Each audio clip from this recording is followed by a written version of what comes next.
Okay, we are live. Welcome. Everybody's doing well. Please take a moment, hit that like button, hit that subscribe button. Any thoughts you have on Freemasonry, positive, negative, or neutral? Let's hear them. These Friday streams are pretty chill. I don't have any specific topics, but let me know if you have anything you want to talk about. I did want to mention a couple things, but as always, the first 60 minutes, let's just hang out and chat and see who joins.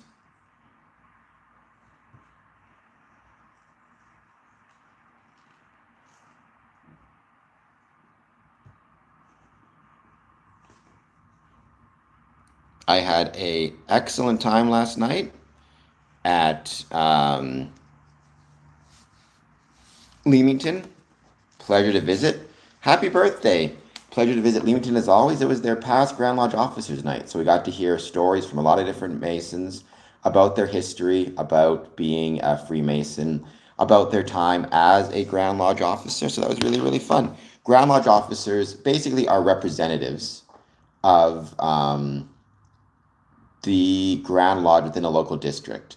They're also very often honorary titles provided for service to individual Masons. So, like my friend Michel Broussard is very worshipful brother Michel Broussard. So,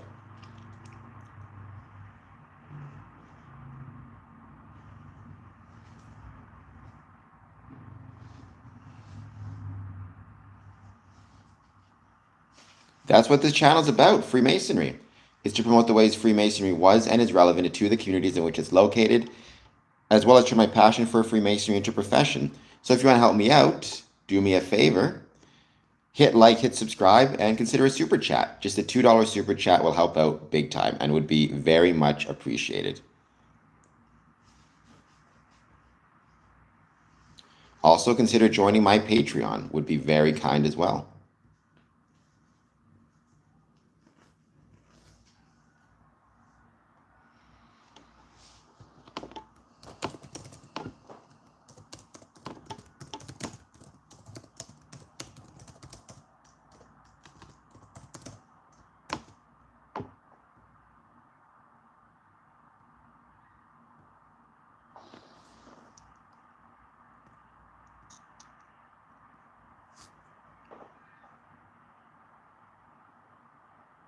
No, I'm saying join my Patreon, not patronizing. Patreon. Patreon.com/square and compass.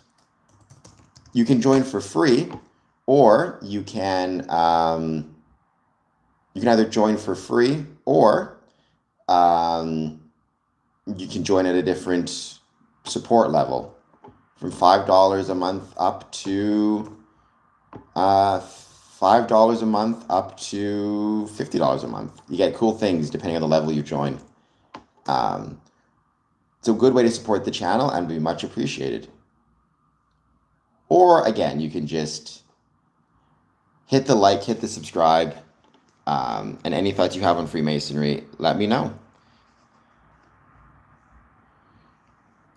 Well, who will? It sounds like you're under 18, so you should make sure you have your parents' permission to even be on stream in the first place. That's the most important thing. Second of all, joining my channel doesn't mean you join Freemasonry. It means you support my channel and my efforts to turn my passion for Freemasonry into a profession. So being here doesn't make you a Freemason, nor does supporting the channel. And make sure you have your parents' permission to be on stream. We're just going to keep hanging out. We're just going to wait to see who joins. Once again, please take a moment, hit like, hit subscribe. I would truly, truly appreciate it. Any thoughts you have on Freemasonry, positive, negative, or neutral, let's hear those as well. It's Friday. We're just hanging out, relaxing. No specific topics. Anything you guys want to discuss? No. No, you cannot. Well, you can tell your buddies whatever you want, but that's not how it works. You're not a member of any Masonic lodge. You can say that you are a supporter of Square and Compass Promotions, which talks about Freemasonry and the ways Freemasonry was and is relevant to the communities in which it's located. That's the best you can do. Join and find out if there is one. I will neither confirm nor deny.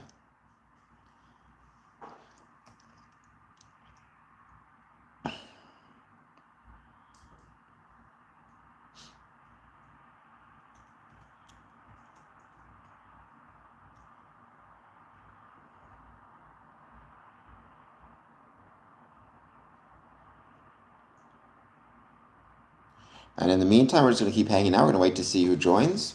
Please take a moment, hit like, hit subscribe. Any thoughts you have in Freemasonry, positive, negative, or neutral?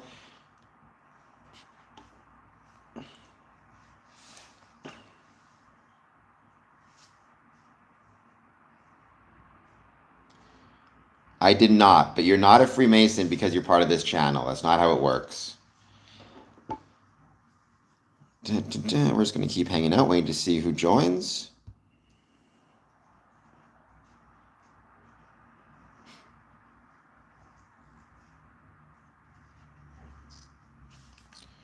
We do not. I've never seen a Ouija board used at any Masonic meeting ever. So no. Freemasonry is not channeling spirits. It's not what Freemasonry's. That's not what Freemasonry's all about or all about. You do you, Hubel. I wish you best of luck.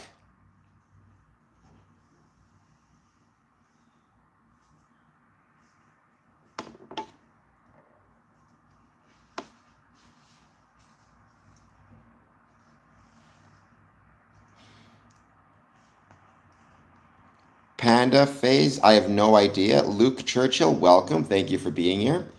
I hope you'll take a moment. I hope you hit the like button and the subscribe button. Any thoughts you have on Freemasonry, let me know. Freemasonry is not a religion.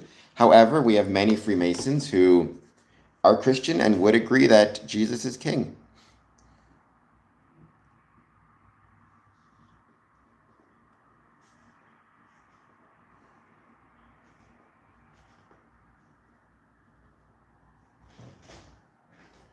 No, Masons cannot cannot manipulate the stock market. That's not how it works. What's the big idea, Fergal? The big idea in this channel is to talk about Freemasonry and to promote the ways Freemasonry was and is relevant to the communities in which it's located, which I'm grateful for. I'm grateful for these opportunities.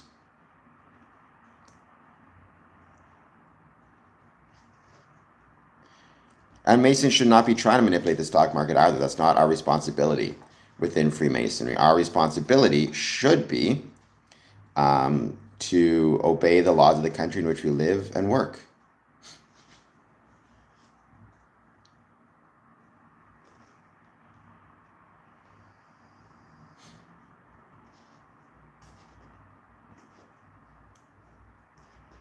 And we're just going to keep hanging out, waiting to see who joins. Besides, I don't need to manipulate the stock market. I just need people to leave a super chat. $1, $2, even 99 cents helps out. No King's protest happening? Higgy Homestead, where are you from?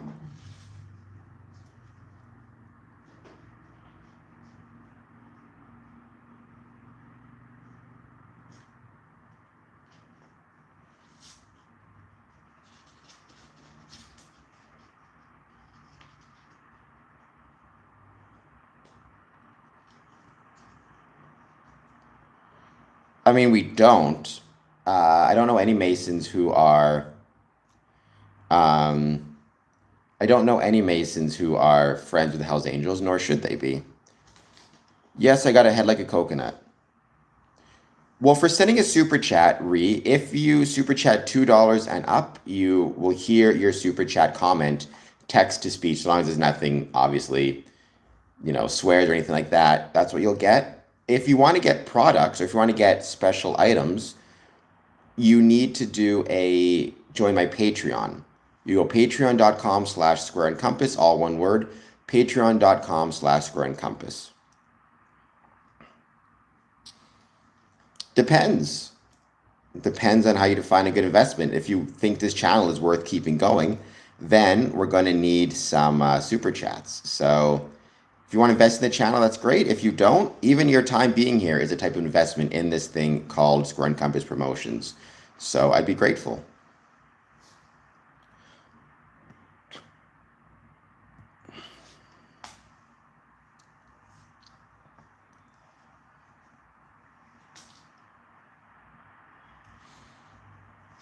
We're going to keep hanging out, wait to see who joins. Once again, please take a moment, hit the like button and the subscribe button. I'd be truly, truly appreciative.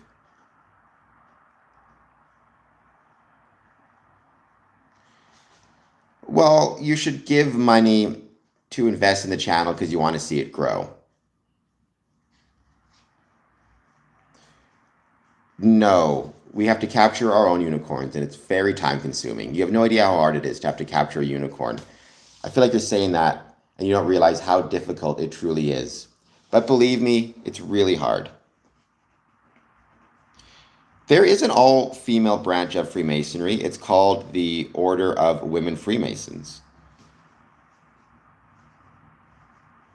Well, it's not going down, so there you go.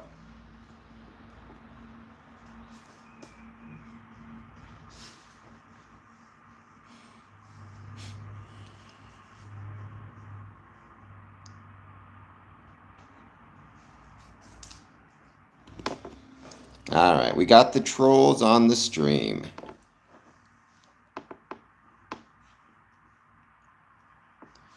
I got a big forehead. That is true. Please hit like and subscribe.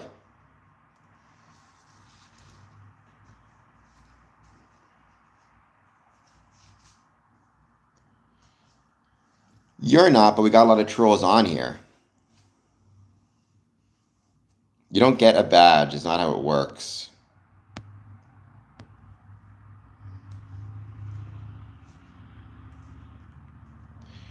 Well, let me know any questions you've got. I'll do my best to answer them.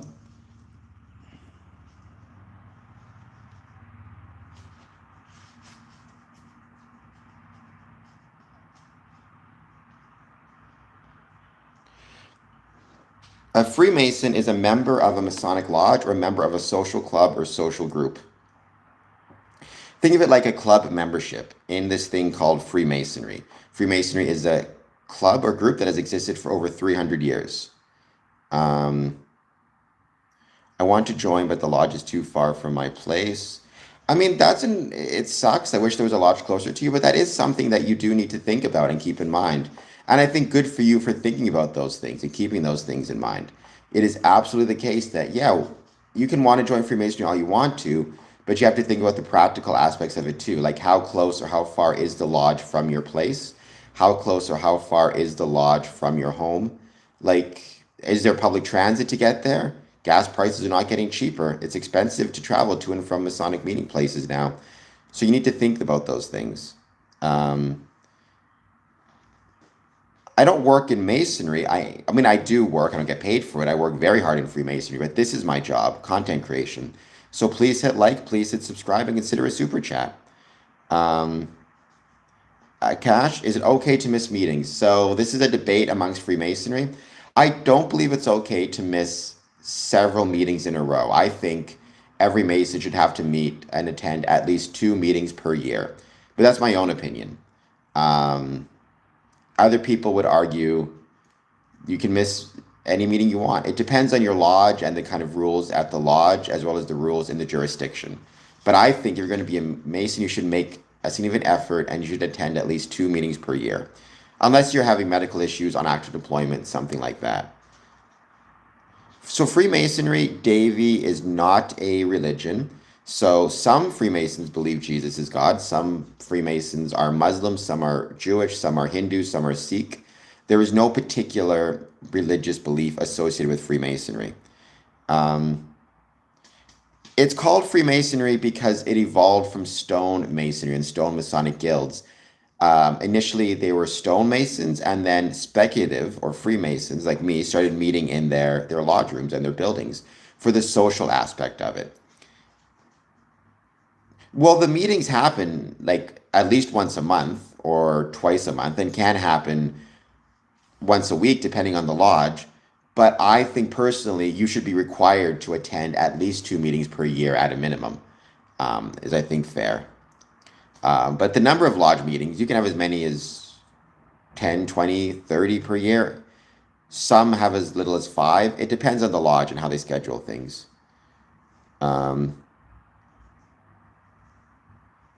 You're not wrong. I may have to create an FAQ page. How's it going, B710X? I hope you're doing well. Thank you for being here. Take a moment, hit the like button, hit the subscribe button. Thank you for being here as always. It depends where they're at, Akash. I mean, I've been to lodges where it's English. I've been to lodges where they speak French. Spanish. It just depends on the language of the community. Sometimes, depending on where it's located, like let's say the lodge is chartered out of England, they may perform their business in their mother language, like in Spanish, but they may open and close the lodge and perform the opening and closing rituals in in English because their ritual comes from England. Yeah, so long as they're recognized. But one of the best things about Freemasonry, without a question, is the ability we have to travel and visit other lodges. That's something I'm really grateful for. And that's in foreign countries. I visited so many lodges in Mexico, just around the world, and I'm grateful.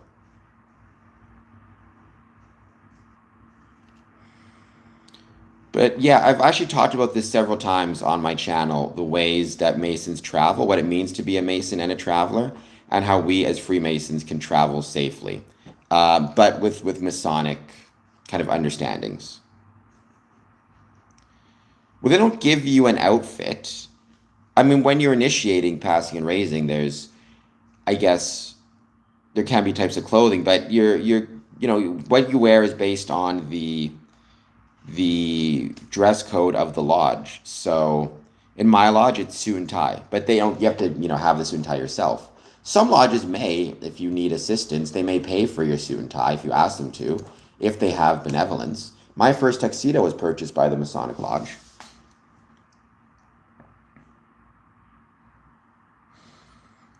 I don't think we can bring order from chaos. I think the natural state of the world is order. It just looks chaotic. It's recognizing order within chaos, right? Historically, for example, humans would have thought storms were supernatural or chaotic, but now we know they're not. They're natural phenomena that can be predicted and do represent an order in the universe. Yeah, that was, oh my gosh, 2008 or 9 it was, a long time ago. But yeah, that way I could become an officer in the lodge. Because very often within Freemasonry, officers wear tuxedos. Stan Ball, Baal, I never heard of him until I started this channel. And then people started telling me I worship Ball. Ball is not a character or relevant within Freemasonry. Entered apprentice. When you first join Freemasonry, you become an entered apprentice. I mean, I've never heard anybody call a non-Mason a vulgar or a profane. That's not a Masonic term. I mean, if you're a Mason or non-Mason, you can still be a good person. So, Masonry is for some and not for others, which is okay. Tuxedo, well, because I'm in Ontario and that's sometimes a dress code requirement. Do a countdown to what? Julius Lobiano. Um, Please hit the like and subscribe button. How's about that? Because I could use that like button. I could use a subscribe. As always, help this channel grow. There is not a goat involved, despite the jokes. Believe me, I've heard the jokes and the rumors. There are no goats involved.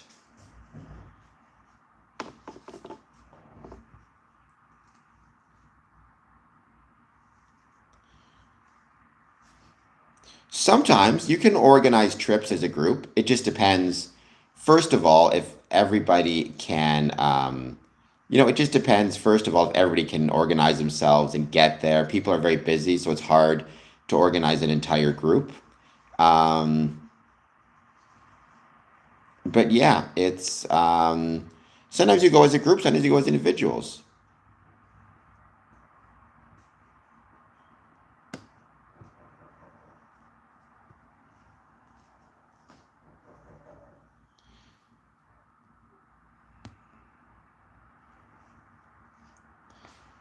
I agree, Stan. I love Canada also. Go Canada.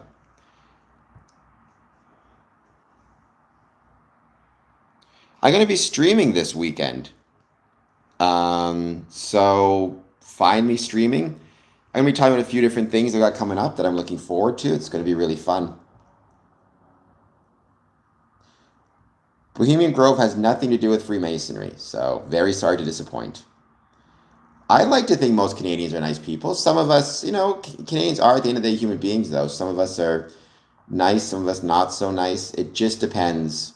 Like everything else, you want to be careful. You don't want to judge a whole group, right? You want to take people as you find them.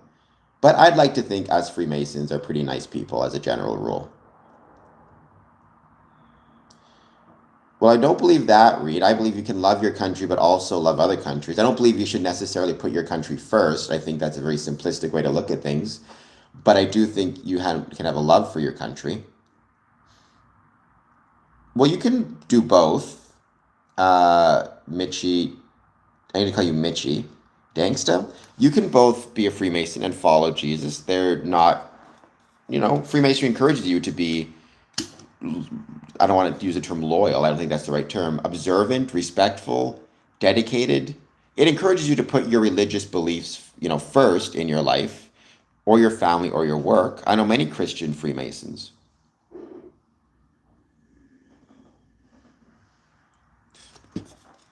Celine, thank you. I mean, I think when you say peace out, that means you're taking off, but thank you for being here nonetheless. Please hit like, please hit subscribe before you go. I'd really appreciate it.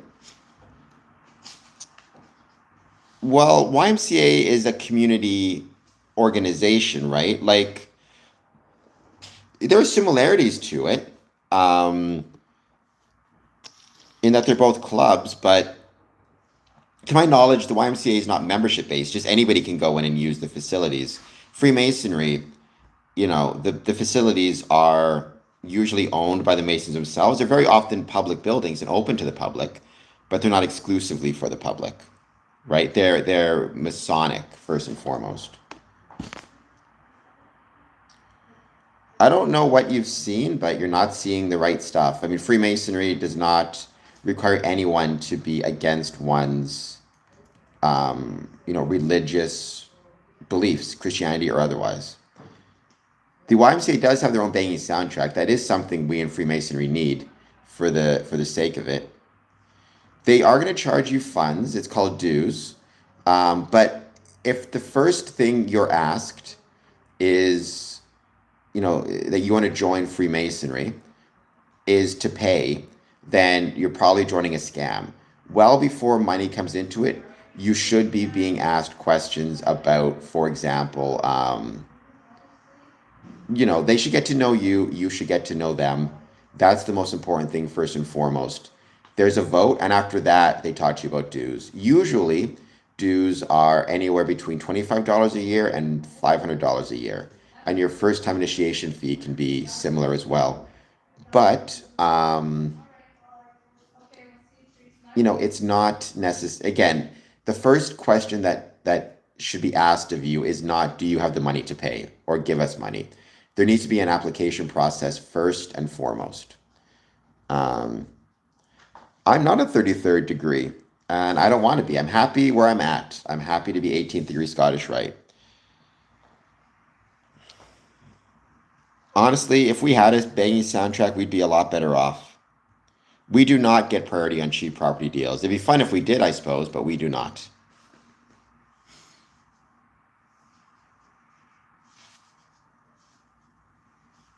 Super underscore dab. I think Click's struggling with life a little bit right now, so, which is okay.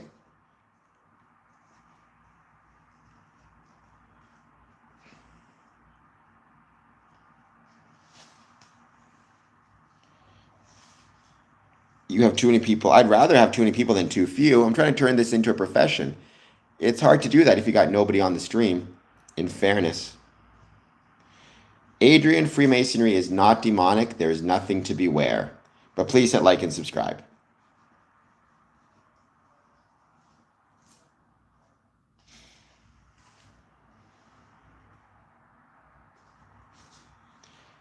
And let me know if you have any thoughts on Freemasonry, positive, negative, or neutral. I'd love to hear it.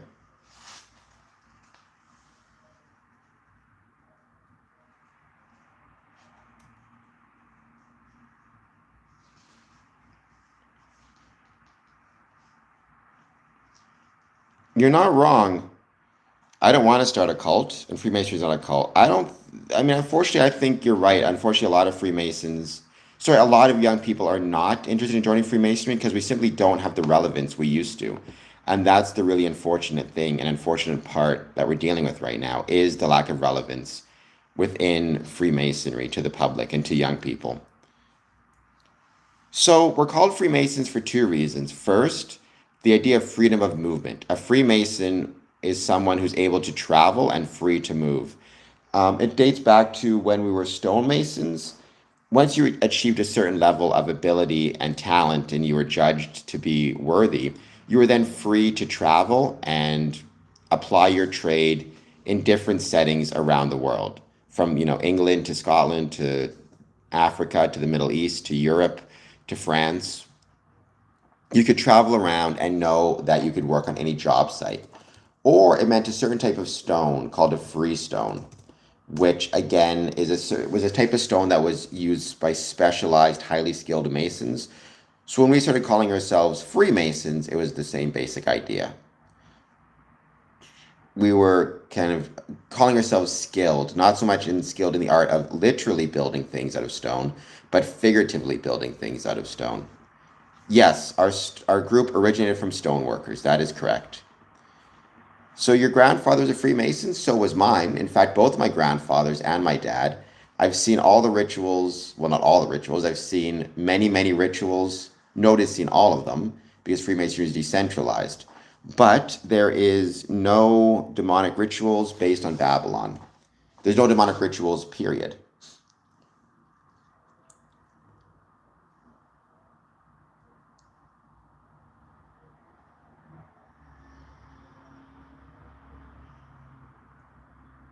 In India, I don't know. I don't know how much they charge for dues in India. So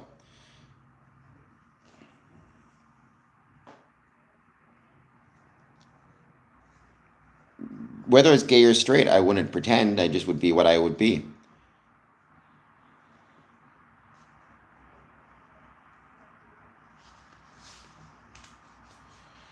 I mean, I think at the start, you just want to go and approach the lodge, Akash, and express your interest in joining. Don't worry so much about how much money it is at the start. Just get to know the guys, because you may decide, you know what, this isn't for me anyways, and then that question is irrelevant. Um, but obviously, trying to save to build a house, that's the most important thing. So you should absolutely focus on doing that first and foremost. I've never been to Stonehenge, B710X, but believe me, I wish I could. I would love to visit Stonehenge. I think that would be so incredible, and I'd be so grateful.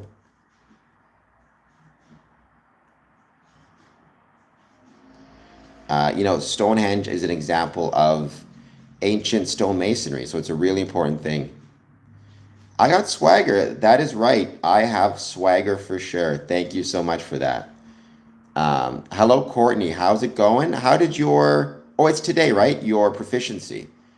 I'm wishing you best of luck.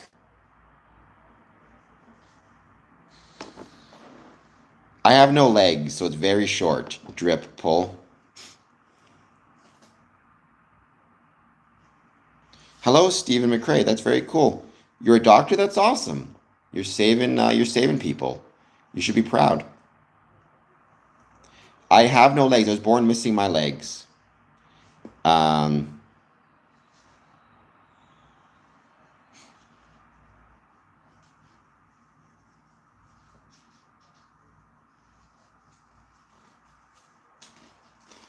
nice. I'm sure it's gonna go great. I'm sure you'll rock it out. Thank you, Super Dab. It's been a lot of work, but I'm grateful for everything I've achieved. And I haven't achieved it alone, that's for sure.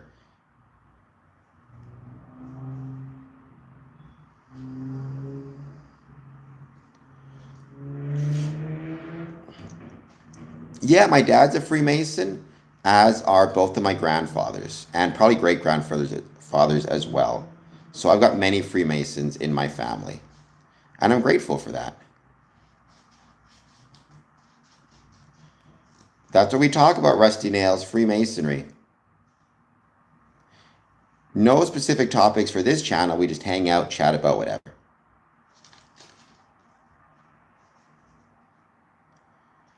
You as well, Courtney, and I really appreciate that.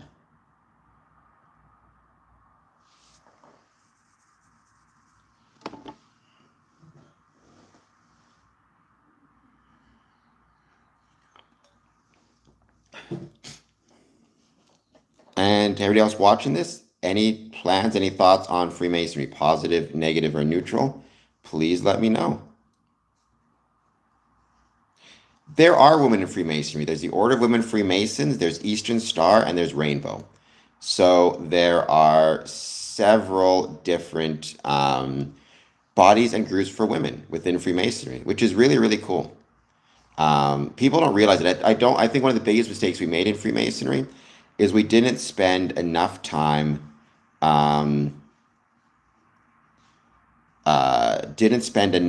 talking up and promoting the Order of Women Freemasons.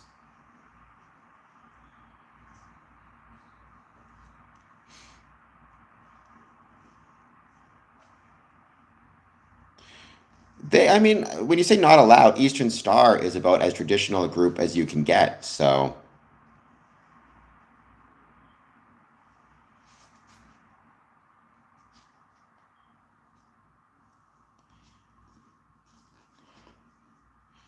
really, I did not know that, Akash. I know there's been several monarchs throughout history who've been Freemasons. In fact, the last kings of Hawaii were Freemasons. I did not know the king of southern India was. That's cool. I am not married. I have a cat, though.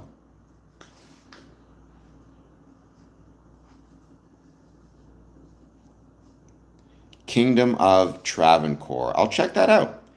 Thank you for letting me know. That's really cool. I do not know what brimstone is. I don't even know if brimstone is real, to be honest.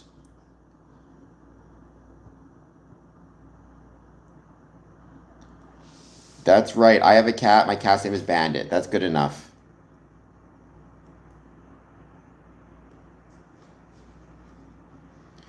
I love cats. I like cats and dogs, don't get me wrong. I like animals more than I like most people, to be honest. But cats are my favorite compared.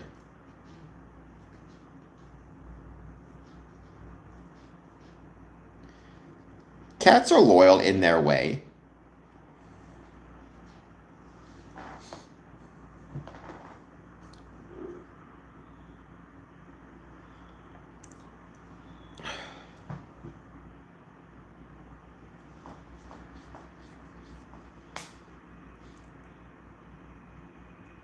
But how is that related? How is it related to what? Hello, Ocean Eyes? Like that song, by the way. I just discovered it. The song by, what's her name? I can't think of her name now. It's a good song. I feel like I'm late to the party. I just heard it, but it's a really good song. I would love to get back to Scotland. I was there last year. I had an incredible time. Getting back to Scotland this year would be awesome. We shall see.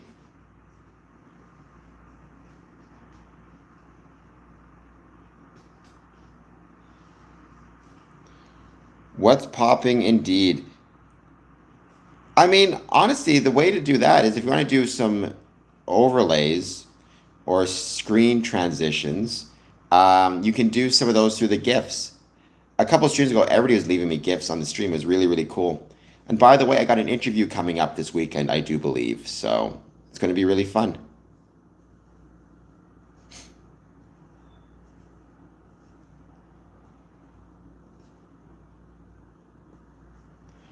Popsicles are good. Yes, they are. Have there ever been splits within the Masons? Sure, sure. Akash George. I mean, Freemasons are human beings, which means we disagree, we fight, we argue, we split. The most famous split within the Freemasons was in I forget the years, from approximately 1730s to 1813. It was called the Ancients versus the Moderns, where in the Grand Lodge of England, there were two different factions. The Ancients and the Moderns were arguing with themselves, between themselves, about the proper way for Masonic rituals to take place and the proper ways for Freemasonry to be organized. The ancient versus the modern split happened primarily in England, though it does result in, very unique eccentricities within Freemasonry to this day. For example, some lodges are chartered as ancient, free, and accepted. Others are charted as free and accepted Masons. Whether you're AF and AM or F and AM, it comes from whether you got chartered out of an ancient Grand Lodge or a modern Grand Lodge. So sure, splits happen. Um,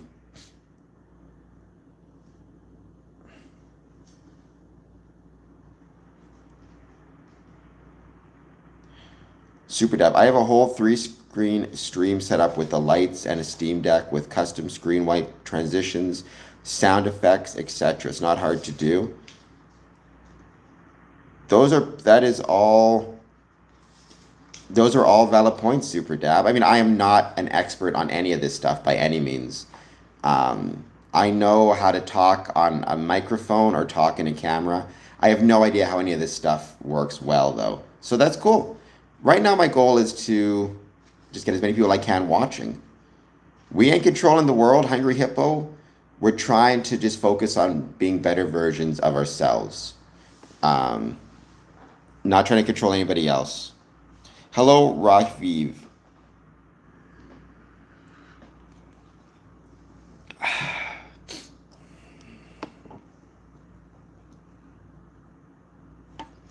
Well, Super Deb, are you following me on social media at all?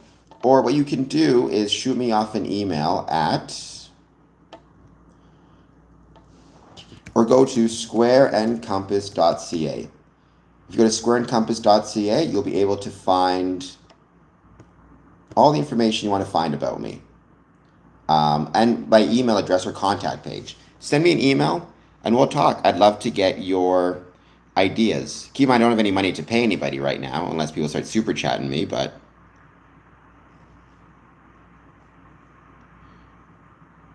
oh, okay. Well, shoot me off an email anyway just so I can remember, but I do appreciate the ideas very much. Increase. I'm seeing increase in income from the stream, an increase in people watching, an increase in time watched as well. But it could be better. Um, oh, okay. Sorry, I forgot who Super Dab was. Okay, I remember you. All right, I will see if I can track you down and send you a message. Although, I do appreciate the help very much. I appreciate this. Yeah, you worked at, um, I can't think of it now. The store, we took the bus together, right? Yeah, and then I saw you on, um,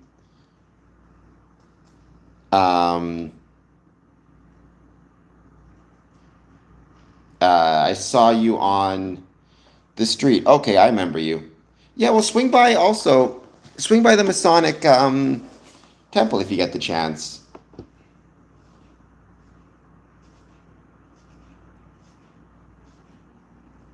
All right. Well, I mean, I think I remember you're at the store. So, yeah. Is Masonry better understood as a personal development framework or a social network? There you go. All right. Well, I'm not doxing you, but you did say your name on the stream. I didn't say your name. I try to avoid saying names. I usually just say whatever the username is, like Super Dab.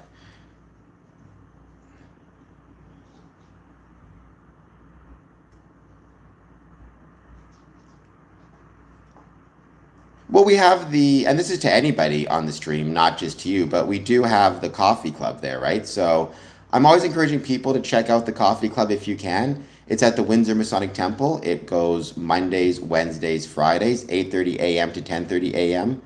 Um, it's a really cool it's a really cool thing. It's just $2 for a cup of coffee. And yeah, you can check out a really cool building.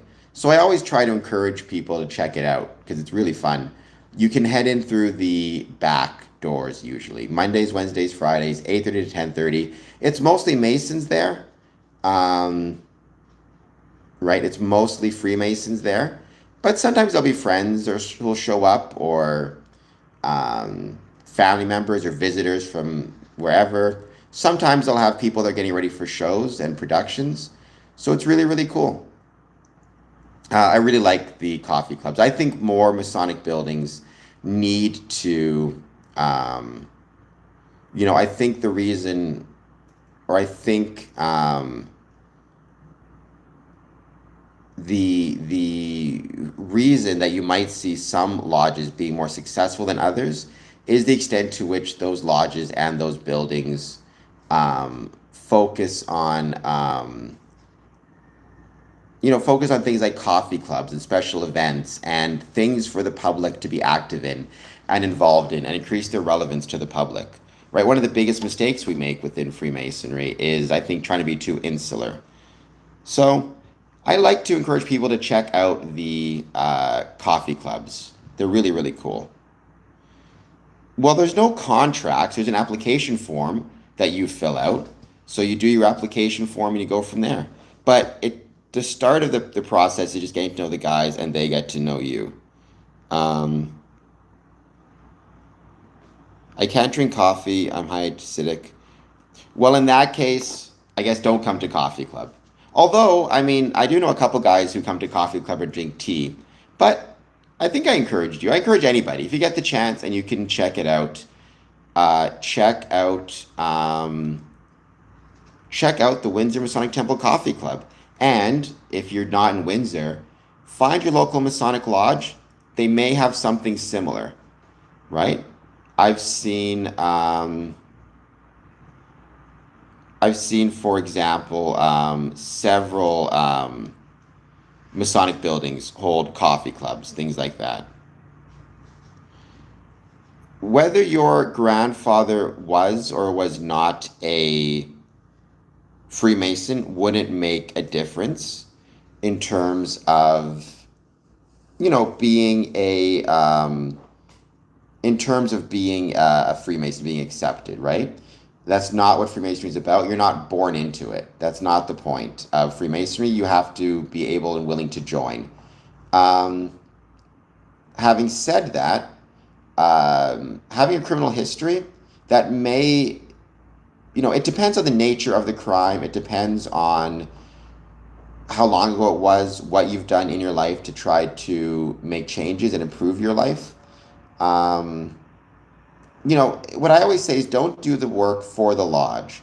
So if you're interested in joining Freemasonry, then even with the criminal record, what you want to do is go to the lodge, talk to them, explain what happened, explain that you have a criminal history, and then go from there, right? Maybe the lodge will decide the criminal history, the crime was too significant, and um,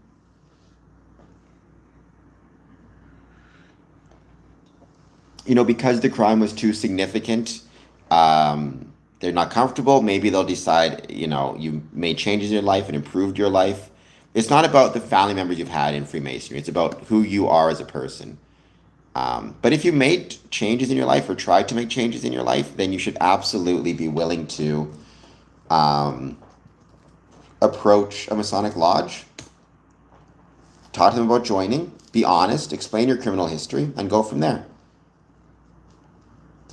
There might be, I don't know, Southeastern Asia, but what I'd say is just contact the Masonic Lodge in your area in Southeast Asia and just explain and ask the question, I'm interested in joining. Could I get together with you guys for coffee to learn more about your lodge and Freemasonry in this area? And,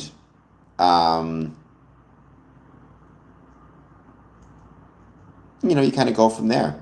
They may say, yes, we have a coffee club, meet us at this time, or they may say, no, but you can still come to the lodge and we'll make you some coffee while you're here.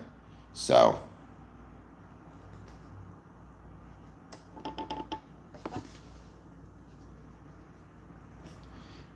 yes, I got a big forehead. You're not going to get nabbed. I don't know what that means, but no. So long as you're going to a legitimate Masonic lodge. And the way to do that, the way to make sure that you are going to a legitimate Masonic lodge is ask them if you, or ask them which Grand Lodge they are affiliated with. And that's a good way to know. Jack the Ripper was probably not a Freemason. I think there's some people now who say they know for sure who it was. Um,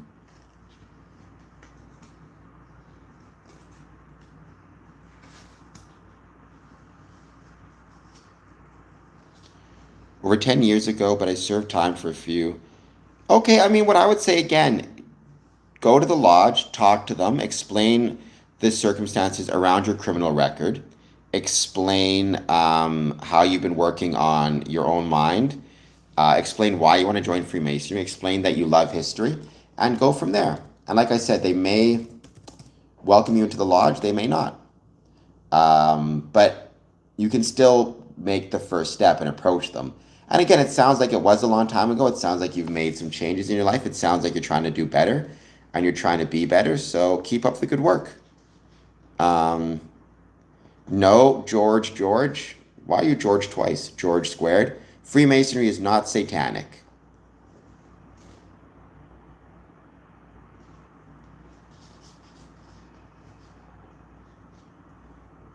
So we're not satanic pretty much. We're not satanic at all. Very sorry to disappoint. Formaggio, that's not why you joined Freemasonry, but okay. It's not. It's called the Eye of Providence also. Um, it is not Satan, nor is it satanic. I mean, I think that's the best way to view it, Stephen McRae. I think that's absolutely the right way to view it. Um, when you're looking at joining Freemasonry, the biggest thing you can do is apply yourself and see if it blooms into something, right? Don't go in with any expectations because you don't know for sure what's going to happen and what the expectation will be. Maybe you'll be accepted into the lodge. Maybe you'll find out, you know what, Freemasonry is not for me, and decide you're not interested in proceeding. You never know, right? So don't go in with any expectations. Just go in to learn more and for an opportunity and see what happens. That's really the best approach you can take. Thank you for the sparkles. Um, the way to verify if it's a legitimate Masonic lodge is ask them which Grand Lodge they are affiliated with, and then Google that Grand Lodge. So if you're going to see a lodge in Texas, right, ask them, okay, which Grand Lodge are you affiliated with? They should say the Grand Lodge of Texas. Google it, and then contact the Grand Lodge of Texas. 99.999% of the time, it's really not a big deal, and it doesn't make any difference. But there are times when, it doesn't make any difference, and you'll be talking to a legitimate lodge. But there could be rare occasions where you're not, so it's a good thing to double check. Um, Thank you, Stephen. Mike, Freemasons are not evildoers, so no.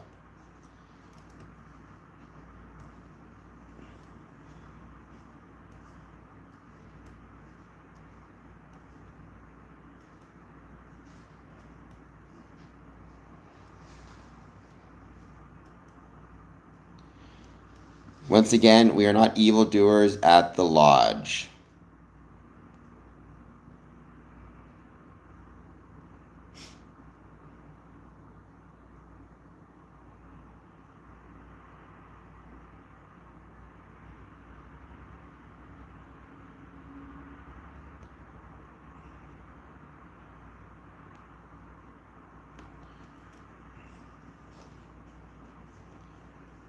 What is the youngest age? Well, I mean, within Freemasonry, you need to be at least 18, 18 years of age in Michigan. You need to be at least 21 in Ontario. So, I mean, I've met some 18-year-old Masons. It depends on the jurisdiction that they're in. Um, well, the top brass is incorrect.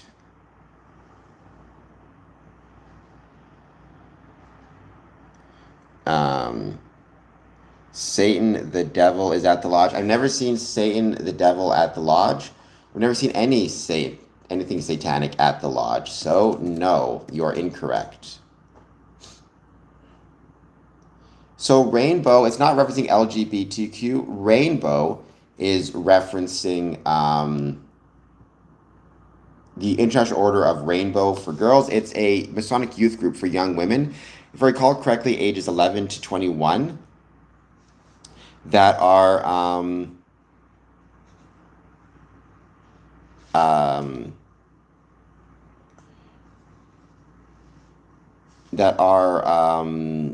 young girls. Don't have to be related to a Mason. Very often it's common and popular for young women whose dad is a Freemason, but sometimes it's just young women looking for a community group or a youth group. So, yeah, it's a very valuable part of the craft and of the order.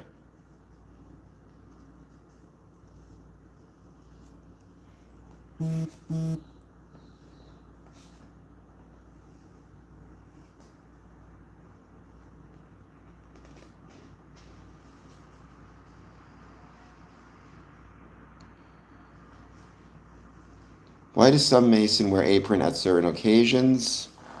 I mean, the Masonic apron, it's what we wear into lodge. It's metaphorical or it's symbolical of the aprons worn by stone masons or craftsmen, right? Because we evolved from stonemasons, it makes sense that we would evolve from stonemasons. We would wear their aprons. Now they take on a lot of different kind of purposes, right? Like this is my apron here. It got really fancy because it's a Master Mason's apron. It's got the gold, which represents 100 years of a lodge. So, but ultimately, it's to pay respect to our ancient stonemason roots.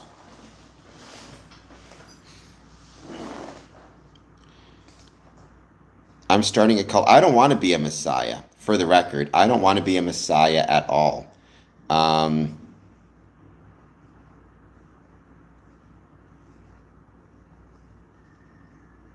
So, no, I do not want to be a messiah. So, don't start a cult making the messiah.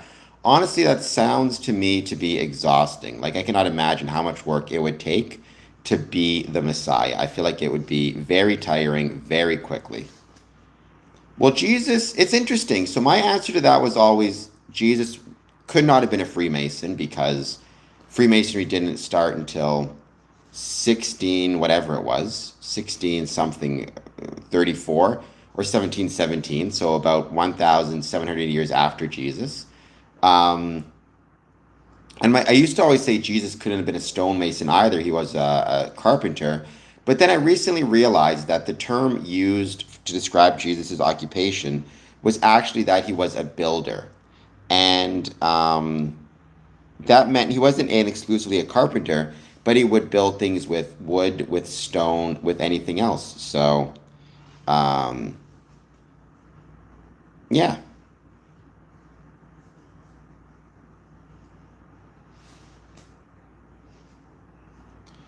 Wise King Solomon began masonry. Wise King Solomon, if he existed, and we don't know for sure because he was probably apocryphal, did not begin stonemasonry even, and certainly not Freemasonry. So I'm not Christian. Seven, mu, I can't pronounce that. I'm gonna call you Seven. I don't. I'm not a Christian, so I don't necessarily follow Jesus. But there are many Freemasons who would be Christian and would follow Jesus.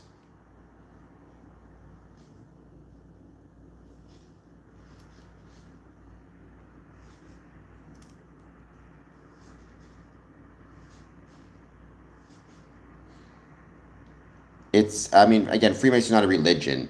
So some Masons may be Christian, some Jewish, some Hindu, some Sikh. It's called, well, it depends on where you're at. So, for example, in Windsor, we meet at the Windsor Masonic Temple, but in California, they meet in the Masonic Hall. In Pennsylvania, in Johnstown, it's the Johnstown Masonic Conference Center. Temple is a not meant to describe religion. Temple is meant to reference King Solomon's temple from back in the day.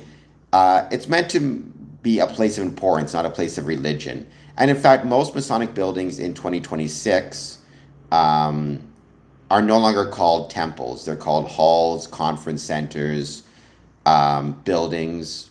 You know, Masonic building, Masonic hall, because people were taking the term temple and thinking that it meant religious affiliation. No, we definitely do not. Well, a temple can also just be a sacred place or an important place, not necessarily a place of worship, right? So, despite the name, Freemasons don't worship even in the Windsor Masonic Temple. It's just a historical name, and that's what it was called for many years. I was at the Leamington Masonic Temple, which is a meeting place for Freemasons, but not a religious place. And I did love the carpet. It's beautiful carpet, but that doesn't mean we worship there. It just means it's a place of importance. For example, though, go to Johnstown. They call it the Johnstown Masonic Conference Center. Same thing. I think every Masonic building in California is no longer allowed to be called a temple. So,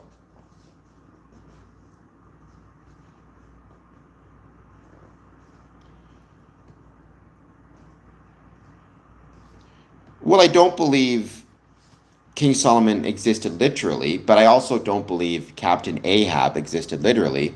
But as a figure, he's very important to literature and to whaling, right? Something can be an important figure, yet not necessarily truly in existence. Um, well, seven, it just sounds like you and I are going to disagree on this, but yeah, being a temple doesn't mean you worship, and I know that because I go to the Windsor Masonic Temple every day, pretty much every day. I've never once worshipped anything therein. You know, or like, I don't think King Priam existed, but he was still a very important part of Greek history to the Greeks and the Trojans, or and the, I guess it'd be the Asians, the Syrians from that area. You know, something can be important from a legendary or apocryphal sense, even if they weren't literally true. Again, my suspicion is King Solomon was not a real person. I could be wrong. It's possible that he was, but my suspicion is he's a biblical, theological, legendary figure, but not a historical figure. And an important Masonic figure, but not a literal historical figure.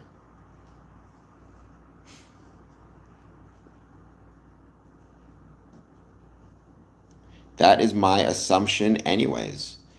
All right, guys. I mean, I think the archaeological evidence just isn't there to confirm it.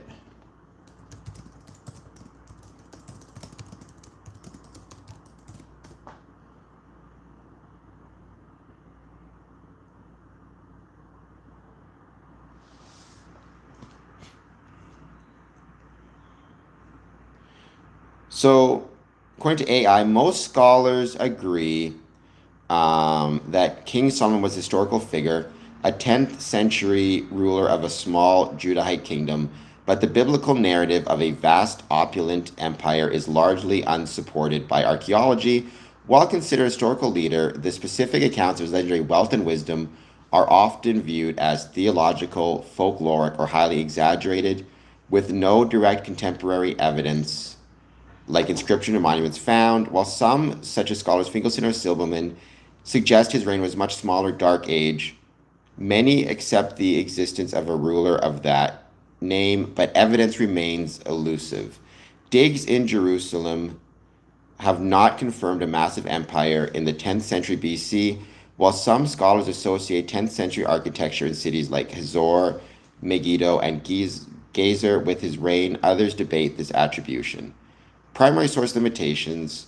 Almost all information regarding Solomon comes from the Bible, 1 Kings and 2 Chronicles. No direct archaeological evidence, such as signature, inscription, or contemporary artwork, has been found.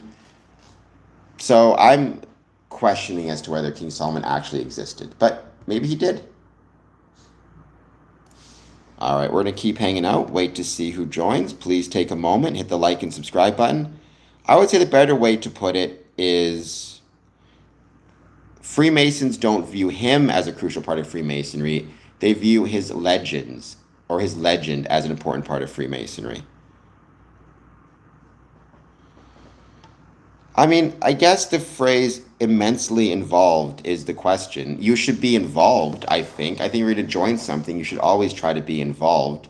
Immensely, I mean, define immensely.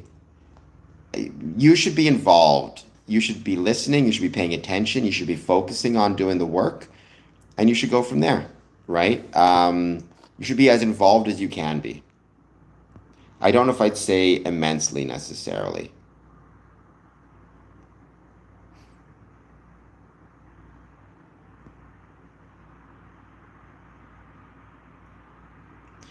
So I don't know what any of that means. You don't have to give up your beard. I don't know what it'd be like facial hair. You can have a beard if you're a Freemason. You don't have to give up your religion. You don't have to give up your political views, and you don't have to maintain secrecy except for elements of our private ceremonies. Um, so you don't have to give up any of those things. In fact, Freemasonry encourages you to be faithful to your religion and to your government first. Your religion and your family first, and then to be loyal to your civic responsibilities before Freemasonry. We don't know that for sure, Jilly. We don't know that for sure. Cobra Tate, don't think about it in terms of ranking. I'm not a big fan of that. You want to think about it in terms of offices and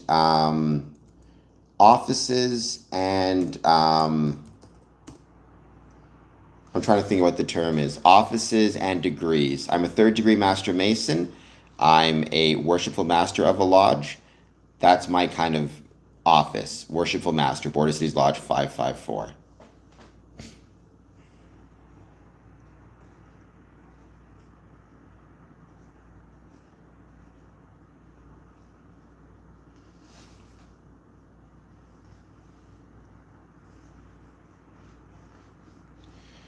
I don't know why they would tell you that. That's not how it works. You don't donate, you pay dues. 200 pounds a year, I mean, it could be. You don't get a certificate, you get the opportunity to attend lodge, meet with them, and be a Freemason. It's not about getting a certificate, right? If they're talking to you about money and not meetings, things like that, that's concerning, or certificates. Um,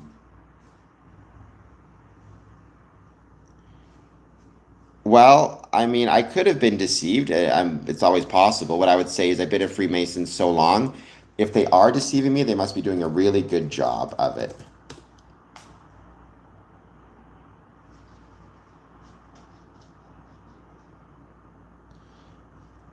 Well, I'm not going to do that. So my shirt is staying on.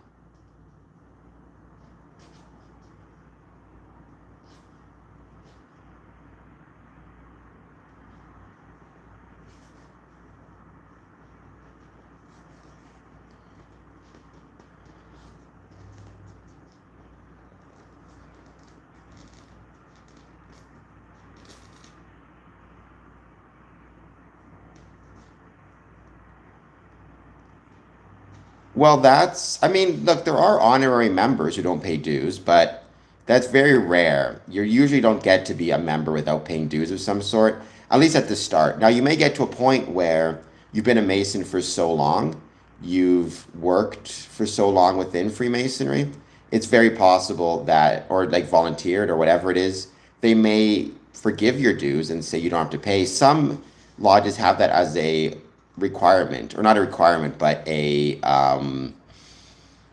like have that as a reward. Like if you've been a member for 50 years, then your dues are forgiven and you get to be a member for free. Or 60 years or 20 years or whatever it might be. Um, you don't have to pay with silver or blood, you pay your dues, just like anybody else would. Um,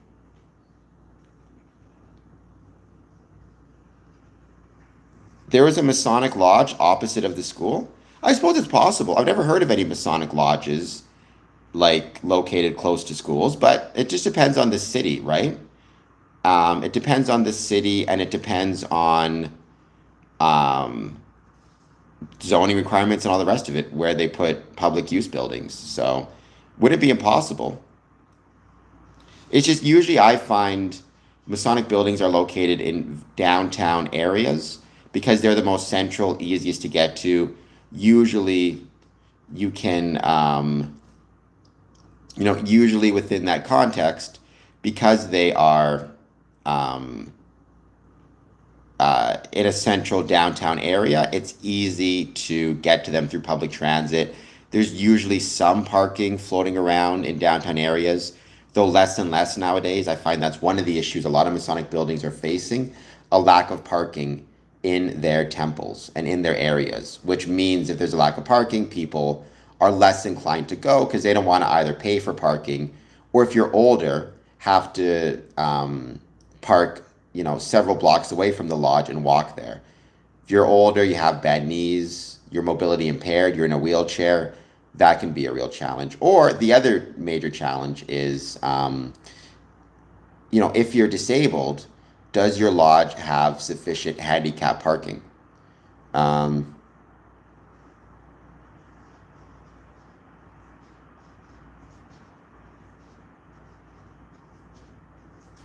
I live in the Netherlands, close to a village called Bilthoven. It's a Masonic village filled with symbols, monuments, even a Masonic run elderly home. I know several Masonic elderly care homes. The Texas Masonic Retirement Community is the best one, I think. Um, I think it's absolutely incredible the work that they're doing. It's amazing. Although, also, you see a lot of incredible work being done with Michigan. There's a lot of really cool stuff happening with it. So,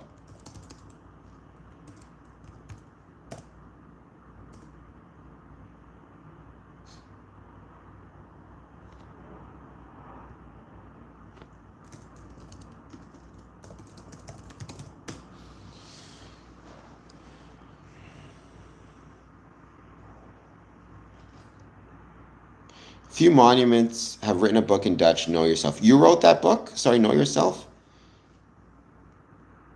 I've never seen the Netflix series called You. Um, can I cheat my way to the top? No. I mean, first of all, as a Mason, you shouldn't want to cheat. You shouldn't want to cheat yourself to the top. That's not how it works. So, no. Um, but second of all, um,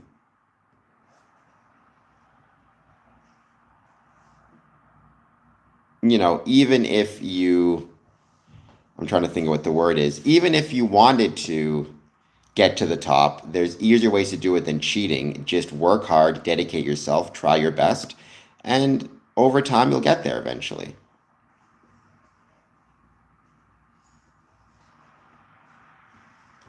But you don't need to cheat your way anywhere. That's not how it works.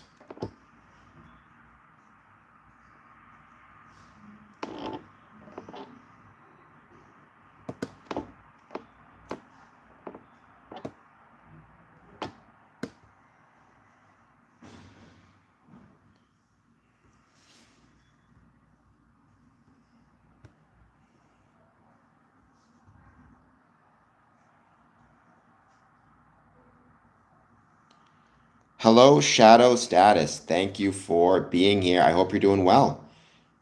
As always, please take a moment, hit that like button, hit that subscribe button, and I hope you're doing very well. My name is Cameron Adamson. I'm a Freemason. I use this channel to talk about the ways Freemasonry was and is relevant to the communities in which it's located.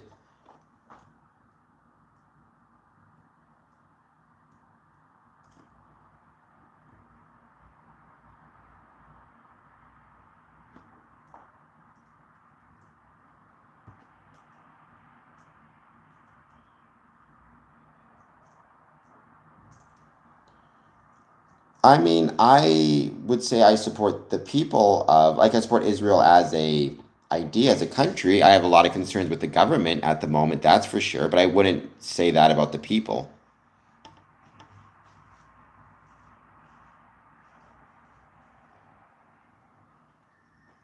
right? It's not about the people, it's about the country and the government of the country.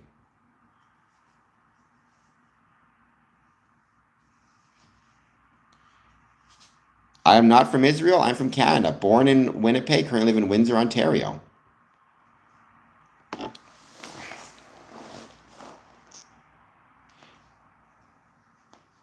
I think schools are usually in like more suburban areas, right? And Masonic lodges are usually in more urban areas. They're in downtown areas. But that is changing a lot, right? Here in 2026, you are seeing more and more Masonic buildings move into more suburban locations just because downtown real estate tends to be getting more expensive and parking is becoming more and more of an issue. It used to be downtown areas had the best parking. I'm finding lately, in my experience, there's less and less of it in several downtowns. Um, what's my side in the Russian? From a human perspective, I just don't want anybody to be dying on either side of the war, Russian or Ukrainian. There's Masons in Russia and there's Masons in Ukraine, both recognized and both vital parts of the craft. But yeah, within Freemasonry, I think Russia was in the wrong for the invasion, the government of Russia, anyways, but I don't blame the people. It's unfortunate when stuff like that happens.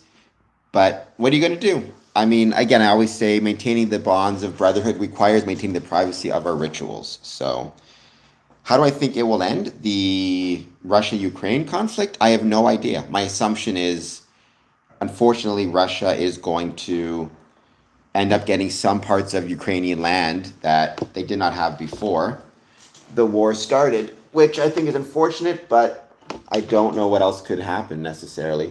I guess we'll see, right? We don't know for sure. Hold on just one sec. Oof. If I could reach, I just gotta plug my computer in because I forgot to. There we go.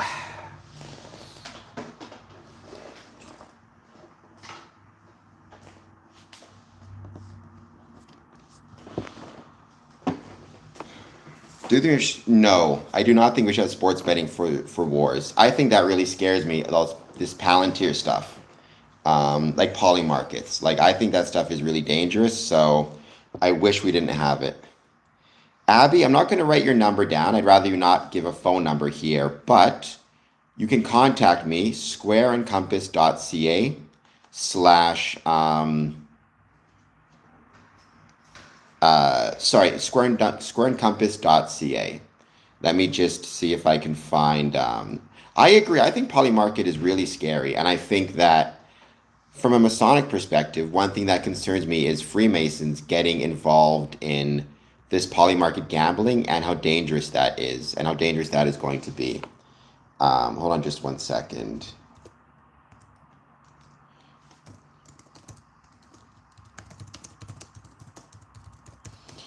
I would say I'm scared of the future. I'm scared of what's coming, but that fear does not lead me to, um,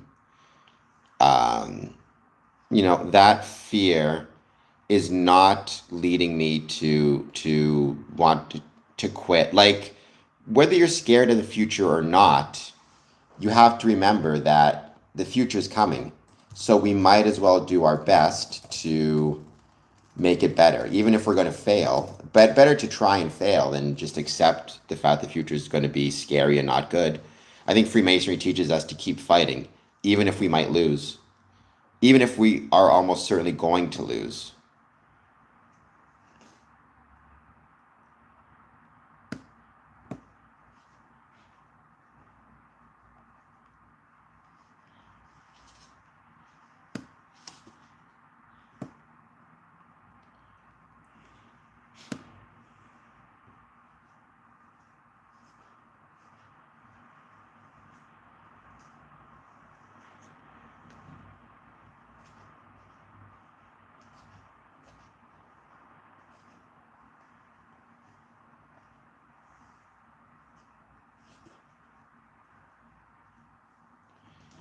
You're, oops.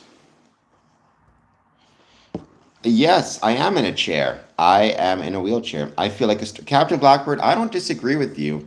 I very often feel like a storm is coming as well. Um, So I have that feeling very often as well.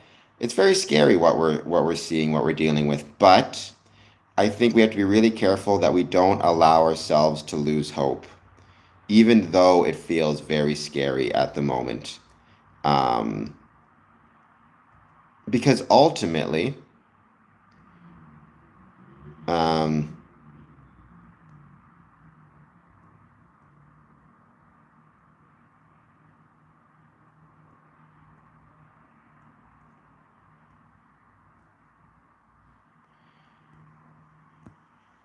hey Cameron, hey everyone. Thank you, CD. I hope you're having a great weekend as well. I have got, by the way, I want to mention this because we have a lot of Patreon supporters on this channel right now. I have got a lot of people joining my Patreon. Thank you so much for that. If you did not receive anything last year and you're my Patreon member, let me know because I want to make sure I get you the items to which you deserve. If you are a paid Patreon member, so please do that. We've got some new Patreon members, and I'm grateful for them, truly. Um, there you go. Hello, William Craig. Thank you for being here. I hope you're doing well also. Um, Please take a moment, hit the like button, hit the subscribe button. Any thoughts you have on Freemasonry, please let me know. Well, see, I was lucky because I grew up kind of around Freemasonry, right? My dad was a Freemason, still is. Both my grandfathers were Freemasons. And because of that, I was very lucky in that I always kind of understood it generally to be what it is, a social group, a civic club, a group that makes people's lives better. Because of that, I was able to I was able to go into it and kind of understand what it was. I never fell into the trap of mystical or spiritual kind of hullabaloo about it, which a lot of people do if they don't truly understand it. Um, so yeah, let's have no crime, Freemason or otherwise. Well, so there is no Masonic architecture specifically, right? Freemasonry uses architectural symbols very often for Freemasonry. Sorry, for Masonic lessons. There's the Ionic, Doric, Corinthian, Composite, and Tuscan, right? Each one representing something different. Ionic columns represent wisdom, Doric columns represent strength, um, Corinthian columns represent beauty. So it's these physical structures and archaeological symbols representing, you could call them divine or at least human attributes that we want to emulate as much as possible. Um, Cobra Tate, I've asked myself that questions several times. Oh, Masonic architecture is classical by definition, right? Masonic architecture is usually classical. However, Masonic architecture can take on other forms depending on the architect. Like my building is a classical building. Um, Let me just make sure I'm getting that correct. Each know that Windsor Masonic Temple.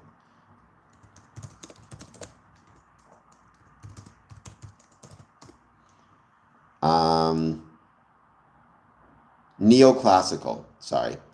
Neoclassical Revival. So there you go. Designed by James Carlisle Pennington. There's never been a Masonic gang, although people in France are trying to create one, and they're being arrested as they should be. Um, Cobra Tate, though, I have no idea if, like, because I can't go back in time and change it, so I have no clue. I'd like to think I would have always found Freemasonry, whether my family were Freemasons or not, but I have no idea, um, to be honest. What I'd like to say is I'd like to think that Freemasonry, that I would always find Freemasonry, or that Freemasonry would always find me, um, would be my hope. I have no idea, Elite Bloodlines. Maybe the architect who designed it also designed schools and just combined the combined what he knew. Or maybe it was an old school that the Grand Lodge purchased and repurposed. That happens. In Nova Scotia, the Grand Lodge purchased a residential home and turned it into their Grand Lodge building. So sometimes you just take whatever buildings are available to you if you need it. My family's not, I wouldn't say my family's religious. I think my parents believed in God or believe in God. Um, but it was never really something we talked about. I know growing up, I did go to church when I was younger, but eventually we kind of stopped. So every now and then I'll get myself dedicated and go to church, but um, it's not very often. I would not call myself a Christian, put it that way. Though I do have great respect for the Christian faith, as I do for any faith or many faiths.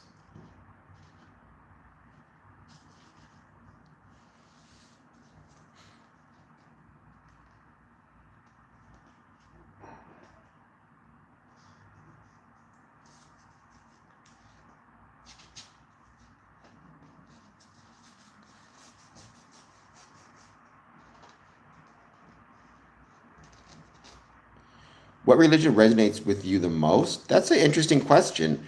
I've been very impressed with the Muslim faith. I don't know it well, but I've known Muslims who, like the people I've known who are Muslim who practice Islam. I've always been impressed by their dedication, right? They tend to be, it seems to be dedicated in a way that a lot of the Christian people I know have been less so. They pray 5 times a day, they have certain traditions, charitable. I've always been kind of fascinated by that religion. I'd like to learn more about it. I'd like to learn more about every religion, though, because one of the biggest issues we have, I think, right now is because Freemasonry welcomes, because Freemasonry welcomes men of all different faiths and backgrounds and beliefs. I should be more conversant with and knowledgeable when it comes to the religion of my Masonic brothers, whatever they may be. There are many Muslim Freemasons. Um, there are many Muslim Freemasons, Christian and otherwise. Um, do you know any broke free? I mean, I might be a broke Freemason. Give me some super chats to help a brother out. You can be financially challenged as a Freemason, sure, or broke as a Freemason. That's why many Masonic lodges have benevolence funds to help those brothers.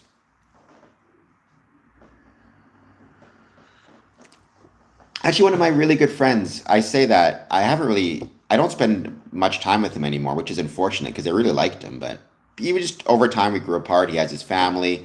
I have this business. We just don't have the time like we used to. But one of my really, really good friends is a Muslim Freemason. I like him a lot. He's a really cool dude. I want to get to see him again. He's out of Dearborn, Michigan. There are Freemasons in Morocco. Yeah. I mean, again, if you're living in a town or country that is primarily, Muslim, then the Masons there will be Muslim. It's kind of just Freemasonry reflects or is a mirror for the communities in which it's located. Oh, I would love to visit Morocco. You have no idea. Visiting Morocco would be absolutely incredible. It would be a dream. So,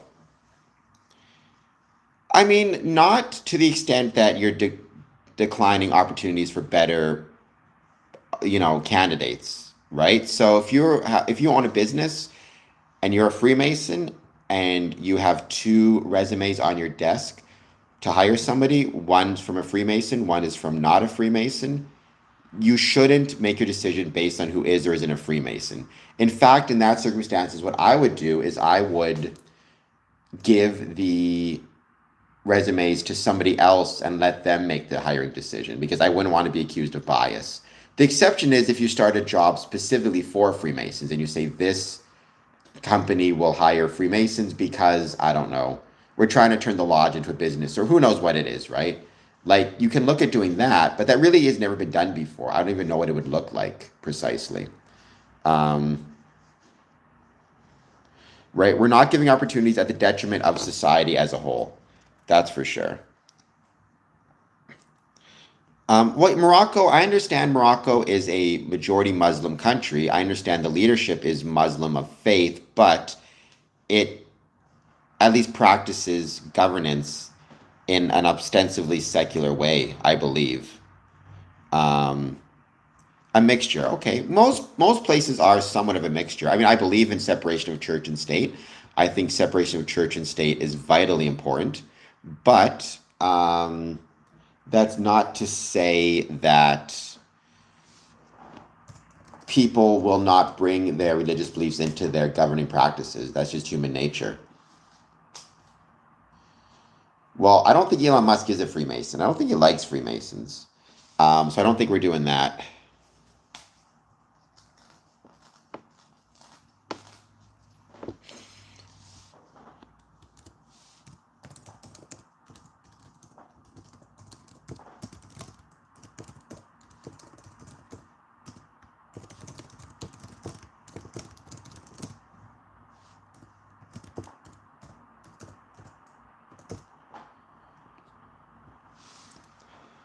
But to deem one a Muslim, I don't know if that's true or not, Cobra Tate. I don't think that's true. Again, when I say Muslim country, I don't mean necessarily everybody is a practicing Muslim. I just mean that it's a majority of people in that country are of the Muslim faith, right? That doesn't mean it's in a governing sense. In the same way, I would call America a Christian country, but that doesn't mean that separation of church and state doesn't exist or is not a real thing. It just means that the majority of people are probably recognizing or arguing of they are of the um, Muslim, or sorry, Christian faith.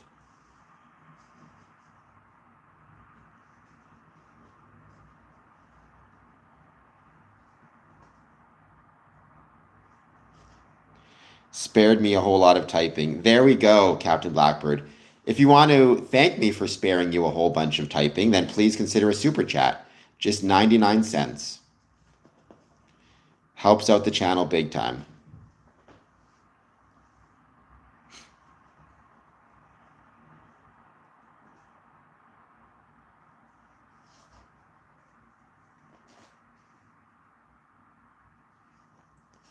And we're going to keep hanging out, wait to see who joins. Once again, on these Fridays, I don't have any specific topics. But I do want to say thank you.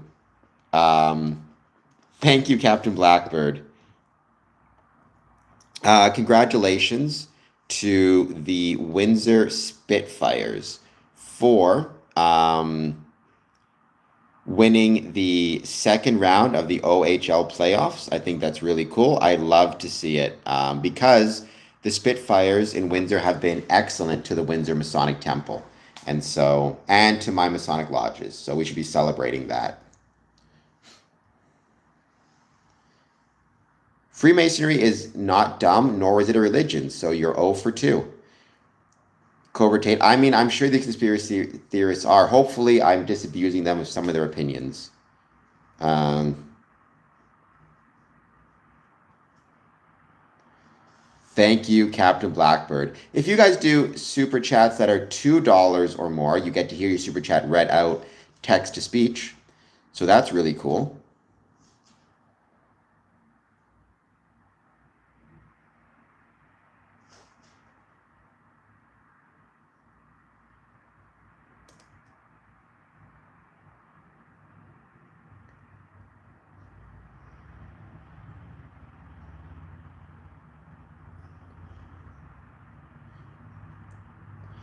And we're going to keep hanging and wait to see who joins. But congratulations, Windsor Spitfires.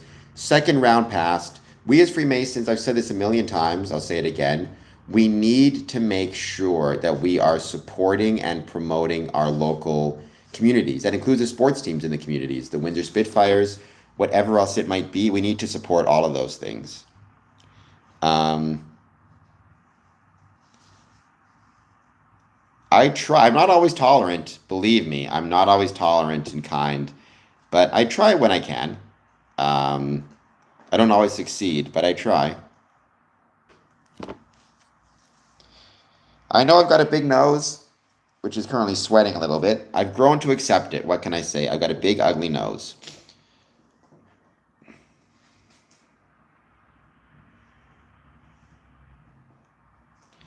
But I do try to be at least, I guess, nice when I can.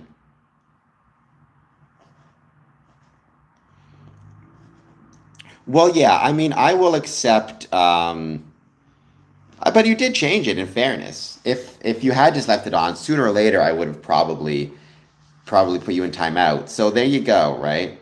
It's about trying to find a balance. That's the key to all this stuff. Finding a balance and not immediately jumping to conclusions. But you don't want to be so tolerant you just accept everything. Um, that's not the best approach either. You need to find a balance.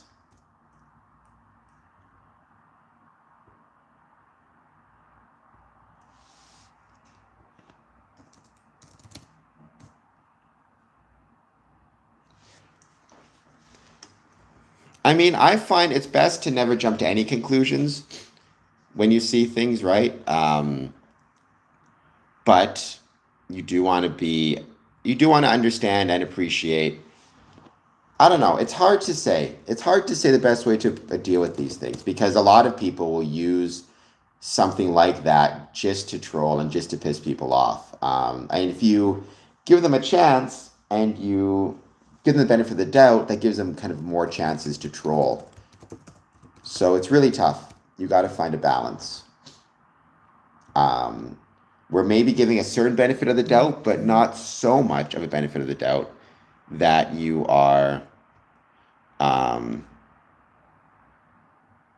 are not hurting other people or letting yourself be trolled. Well, it looks like the 9/11. It looks like the Twin Towers, which was a very sad thing, obviously. I guess you could say it would make you angry. It makes me more sad than angry, but I guess it makes me both. Anytime there's a loss of life, it's incredibly sad, especially innocent people who didn't do anything, right? They just went to work that day. What are Roman pillars? I don't know what that means. Because they're bad people. So I did ban somebody a couple days ago from the stream, right? Because they were they were engaging in Holocaust denial or Holocaust mitigation, which I guess you can do whatever you want, but you're not on my stream,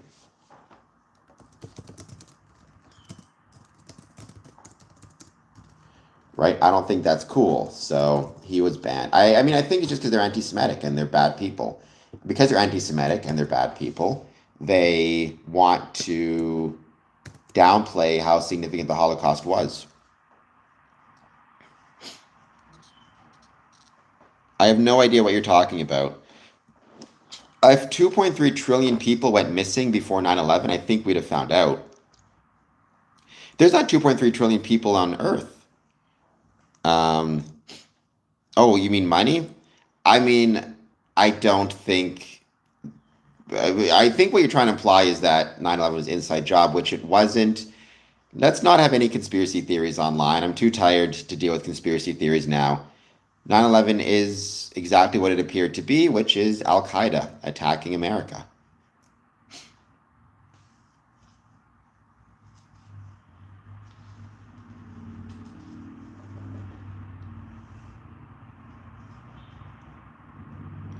It's always coffee time, best year. I got my coffee right here. And it's very good coffee. Oh, no idea. I have zero idea where 2.3 trillion went. Although my suspicion is it's probably a much more boring answer than people think and people want it to be. Usually, at least in my experience, or what I've discovered, is usually the answer to questions like that are rarely as interesting as people think they are. And in fact, the boringness of the answers usually encourages conspiracy theories because people think it can't be that simple, right? It has to be who knows what. Um, See, and I think that's what you're trying to do, you're cozy. I think that you are probably struggling a little bit in life and you're looking for conspiracy theories as a way to deal with that challenge in the darkness. Because instead of just focusing on your own life and how to make it better, you're focusing on treasury bonds and missing money and all the rest of it. Probably, though, it's less dark and just more boring and dull than you want to give credit for. But that's not fun to think about, right? That's not distracting to think about. So better to think of something dark and disturbing. Um, oh, we got a couple of 9/11 people on the stream. This is not a 9/11 truther thing. 9/11, I don't like conspiracy theories. I think they ruin people. I think they ruin people's lives. I think they ruin the ability for people to think well and clearly. Um, because once you see a conspiracy somewhere, you see them everywhere, and that makes it very hard to live through the world. So, or exist, right? If you think everything is a conspiracy, then you're not going to go outside after listening to the weatherman without an umbrella, even if it's sunny. So, yeah, it came from the CIA. Um, but sometimes it can be an accurate, the CIA can create accurate terms, right? I mean, you can call it whatever you want. It's people um, finding things where they don't exist in order to justify their own suspicions and negative views of the world. Um,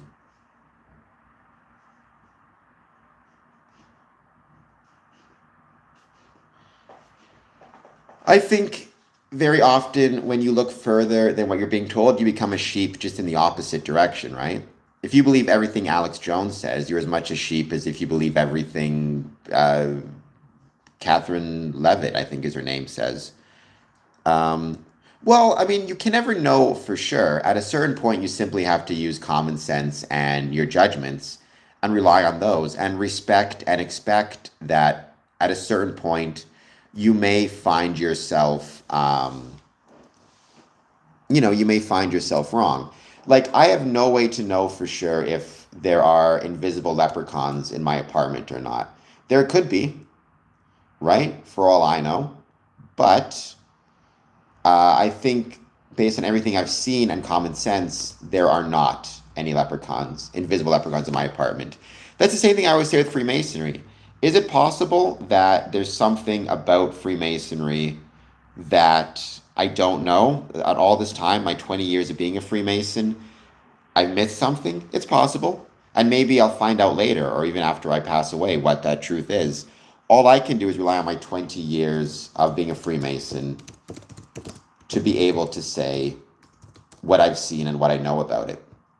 So common sense and observations matter. And if you have no observations to back up your suspicions, then I think you need to be very hesitant to believe them. Um,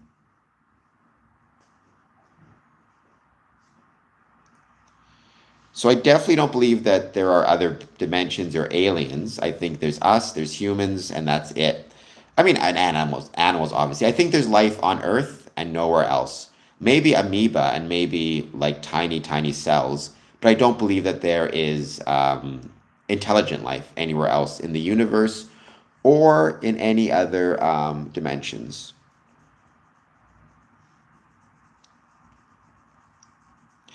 Open-minded, but open-minded insofar as there's a sensible reason to believe it and it's helpful to your life, right?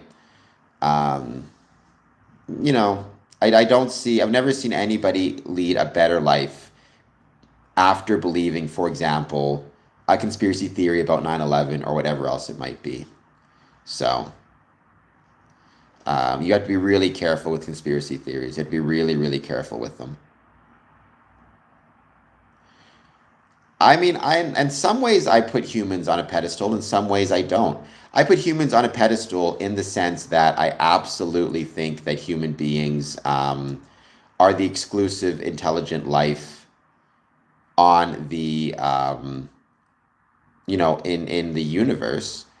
But I don't think human beings are better than, say, lions or my cat or tigers. I think all life should be considered equally valuable and equally important. So I guess you take that for whatever it's worth. In my experience, it's because people who believe conspiracy theories aren't discovering more information, they're discovering wrong information, or they're discovering speculation and treating that speculation as fact.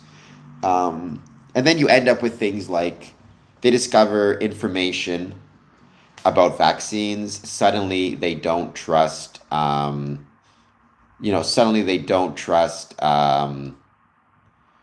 doctors, and next thing you know, they're not going to the doctors, and they become sick with who knows what. They have a stroke, or they have a heart attack, or they have a whatever it is, because they never bother to get themselves checked out, or they have a sickness, an injury, a disease. The information they discovered was, first of all, it wasn't information, it was speculation. And second of all it did is cause them to distrust doctors. And it was necessary that they talk to those doctors and not distrust them. Um, I've never been hunting. I have no issues with hunting, but I don't think the predator is inherently superior to the prey. I mean, on a moral sense. Like literally, the predator may be stronger than the prey, or maybe more skilled than the prey, or maybe a better hunter, or faster, or whatever than the prey. But that's not a moral judgment. That's just a judgment of skill, strength, and nature. Like I eat animals, but I don't think I'm better than the animals I eat. In the same way, I don't think a bear is better than me if the bear eats me. I don't judge the bear for eating me either. It's our nature, right? We are designed to eat animals. Some people are vegetarians, and that's great. That's awesome for them as well. I guess my point is, I don't think there's a moral superiority to humans over animals, even if we are able to hunt those animals, even if they're in our food chain.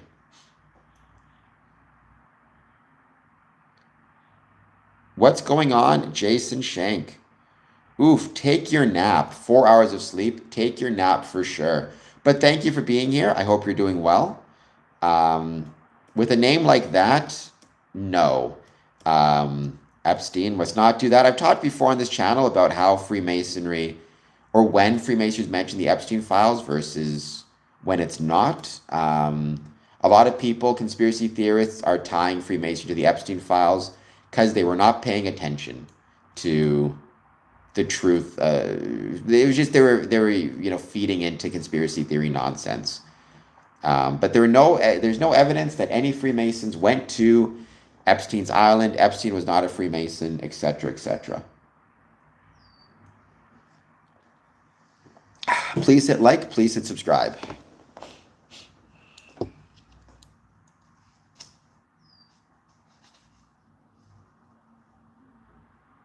What is a Mason? A Mason is a member of a Masonic lodge, a member of a civic or social group that has existed for almost 350 years. It's not a secret society, it's a society with secrets. But yeah, I mean, think of it like a social club or social group.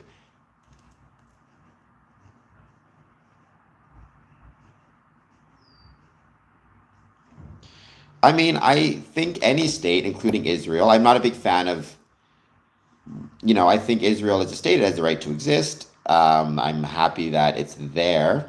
Having said that, I have a lot of really big issues with the government of Israel, and I'm very disappointed in their actions.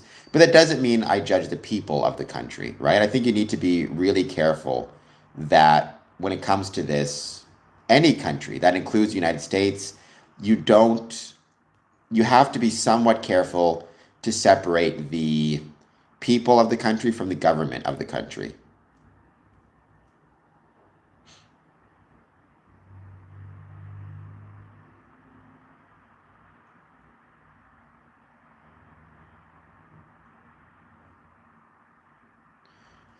The Illuminati, that order started in 1776 by a gentleman named Adam Weishaupt, who was a former Freemason.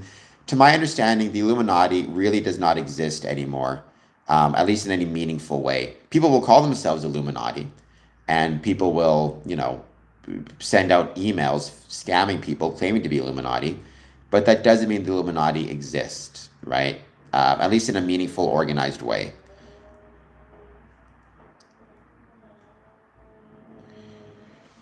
Well, that's true. I suppose what I can say is I don't know what the best term is to describe the Middle East. Heartbreaking. Um, but I am a member of a Masonic lodge in Israel, Lodge Holy Land number 50. I'm grateful to be part of that lodge. Um, and I just hope that the what's happening right now in the Middle East. That includes Iran, that includes Lebanon, where there's Freemasonry in Lebanon, there's Freemasonry in Israel, there's Freemasonry in Jordan. There's the Grand Lodge of Iran in exile right now in Los Angeles. Many Iranian, you know, there are many people in Iran who have Masonic connections, who may have family members who are part of Masonic lodges. I just want everybody to be safe and for everything to kind of cease. There's been too much killing already. Um, there's been too much killing already. I mean, I don't know what that means, Cobra Tate.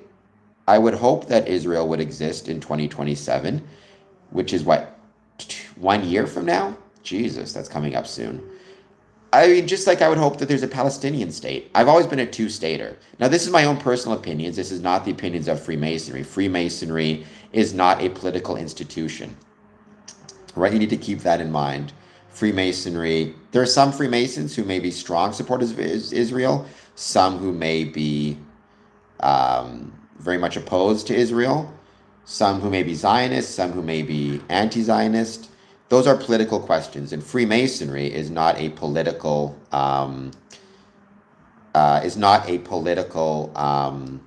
institution, right? Well, that's fine. I hate your username, but what are you gonna do?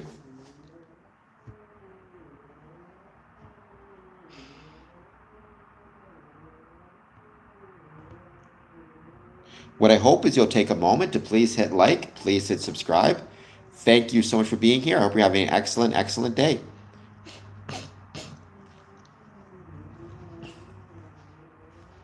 Hate the username Epstein files because, I mean, I think that's just trolling for its own sake. I don't see the possible benefit in naming yourself that. Seems really terrible to me.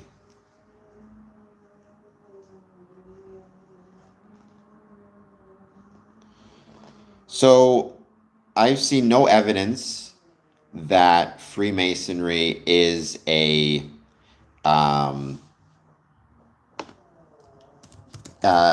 political institution. Freemasons have absolutely been, without a doubt, politicians. Many Freemasons have been politicians around the world. George Washington, John A. Macdonald, Bolivar, Garibaldi in Italy, Jose Rizal in the Philippines, Winston Churchill, FDR, but that doesn't mean Freemasonry is inherently political. In the same way, many plumbers have been Freemasons. That doesn't mean Freemasonry is inherently a plumbing system, right? It's one of those things where you need to keep in mind and remember what Freemasonry is versus what it isn't. Freemasons are free to pursue any profession they so choose. That includes free to pursue being politicians. That doesn't make Freemasonry inherently political.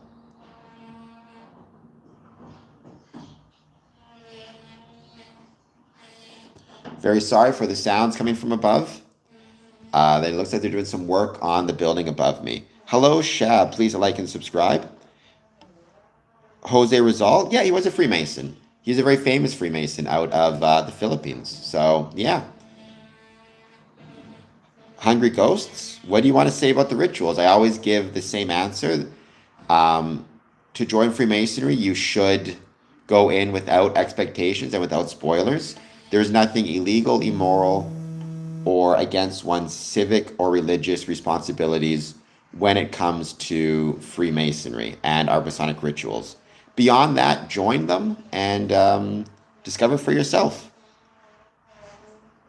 I don't know who Bin Zayed is.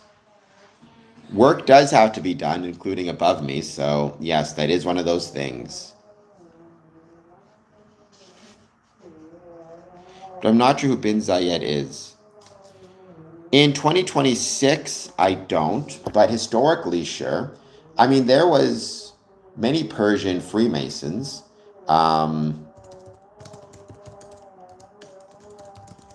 The former king of Jordan, not the current one, but the former king of Jordan was a Freemason, if I recall correctly.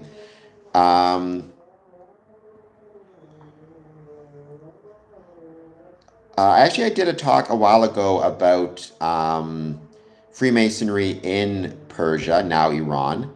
King Hussein of Jordan was a Freemason. I want to double check that to make sure I got that right. He's probably the most prominent. Um, so, not as many anymore, but there used to be several. That's true. I suppose I should have been more clear about that. They're not. I understand, though, King Hussein of Jordan would be Arabic, right? And he was. There was somebody from Afghanistan, um, Khan. Um, let me make sure I got this correct. Habibullah Khan. He was Emir of Kabul in Afghanistan. He joined Freemasonry while visiting India, according to Google AI. But I remember hearing about that before. Um, the metaphysical teachings, I wouldn't use the term metaphysical teachings. Some Masons would, and technically would say the correct answer would be to say they're moral teachings. I don't even personally like that term moral teachings. I prefer to use the term ethical teachings. I think ethics is a better term to use than moral teachings. They're ethical teachings. Things like temperance, prudence, justice, kindness, charity, benevolence, universality, tolerance for others, working together, forgiveness, charity not just with money, but charity with forgiveness, with time, with energy, with understanding, with perspective.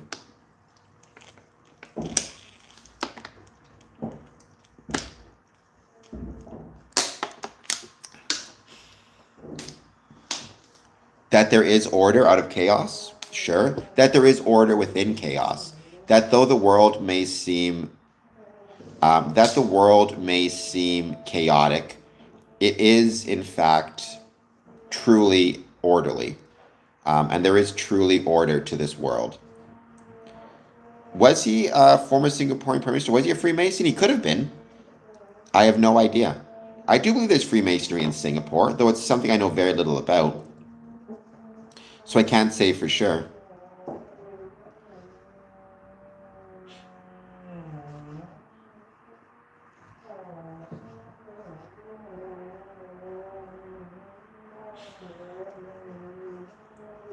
And the work is still happening above me. That's all right. What are you going to do? What are you going to do? What I'm going to do is please ask you to hit the like button and the subscribe button if you can. Consider a super chat, just $2. You'll hear it right out, text to speech. Consider following me on Patreon. All that good jazz helps out big time. We're just going to keep hanging out, wait to see who joins.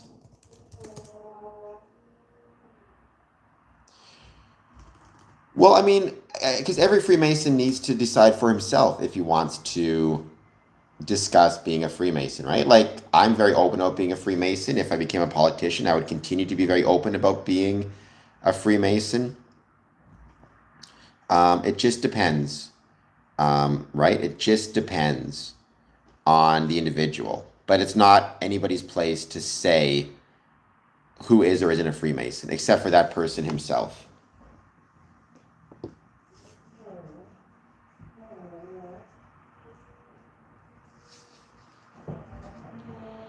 They don't have to endorse their lodge. I mean, they shouldn't speak ill of their lodge, certainly. They shouldn't talk badly about it, but they don't have to endorse it. They can just choose to not talk about it. There is no requirement in Freemasonry that you, like, proselytize, I think is the term, if I recall it correctly, or, you're free to endorse Freemasonry not as you please. We're not out here trying to recruit Masons, right? That's not the goal of it, nor should it be. Jay-Z is not a Freemason. To my knowledge, no. But if your religion required you to hurt people, or you were hurting people and using your religion as an excuse to do so, that becomes problematic because you shouldn't be harming anybody, obviously. I've never heard him say it. I've never seen any evidence that he is a Freemason. Now, it's possible I'm wrong, but like I said, I've never seen any evidence that he is himself a Freemason. So I saw one picture which looked like him at a Masonic funeral, but there are public people at Masonic funerals, not exclusively Masons. In fact, the Masons put on the funeral for the public as much as for the deceased.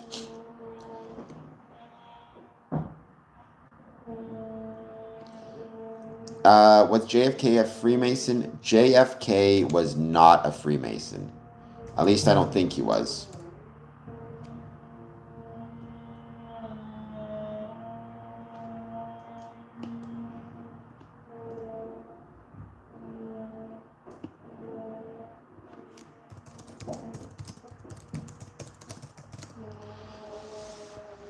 I've never seen any evidence that he was a Freemason. I never heard that song before, but I'll look into it. That doesn't mean he's a Freemason, by the way. Um, you know, in a few different television shows, people have called themselves Masons or portrayed themselves as Masons without being Masons. Sometimes it's about the artwork, right?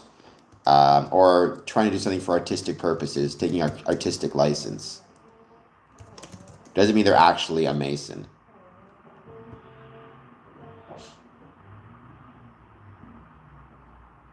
How to tell someone is a Freemason? Honestly, there's a million ways people will say.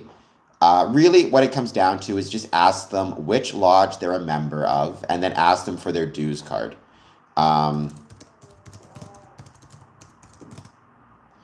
That's really what matters most. That's what you need to do.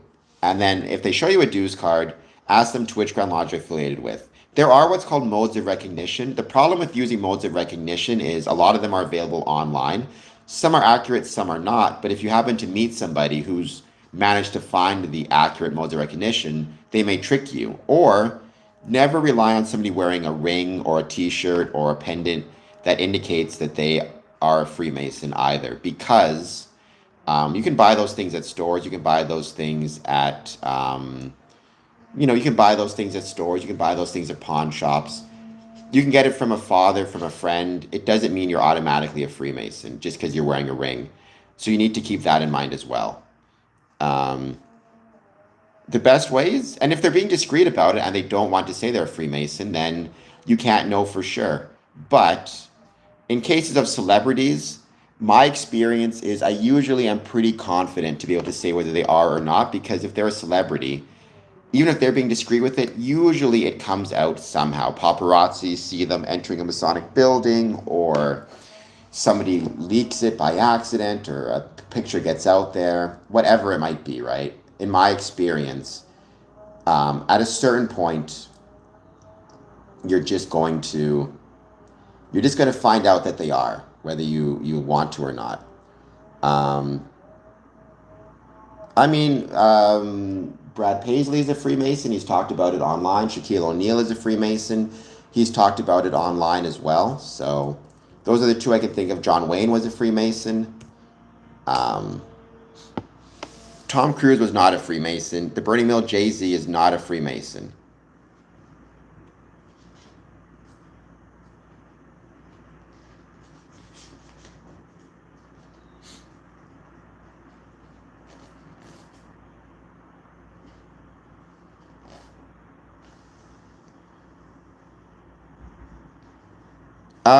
Brad Paisley's admitted to being a Freemason. There's pictures of him with his Shriner's fez on, an interview where he talks about it.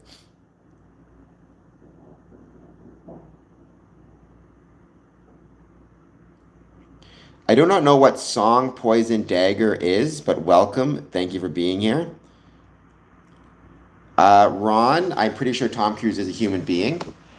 I think you're new to the stream. Ron Snow, please hit like and subscribe. As well, Bros, please hit like and subscribe. I would very much appreciate it.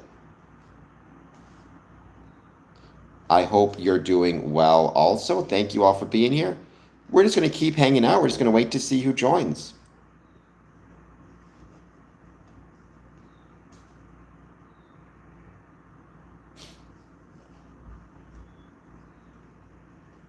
Okay, Rondo, welcome. I did not know that, by the way. So, that's cool. I mean, yeah, it doesn't shock me. A lot of people confuse, it's unfortunate, but a lot of people do confuse Freemasonry with other fraternities and social clubs and groups, but that's not how it works, right? Freemasonry is a specific organization. It's not tied into quote unquote every kind of Masonic group and or an organization. Rate my joke. 6 out of 10. A Freemaiden, 6 out of 10. Finals clubs are like fraternities, a social network, right? Mark Wahlberg, what's his name? Jesse Eisenberg, playing the dude from Facebook. He um, he wanted to join a finals club, or yeah, finals club if I recall it correctly. That is true. Joseph Smith was a Freemason. I don't know much about LDS, so I can't speak to it too much, other than to say they believe in a supreme being, so they'd be welcome to join Freemasonry. I don't think Oppenheimer was a Freemason. Never seen any evidence that he was. I could be mistaken. I haven't checked.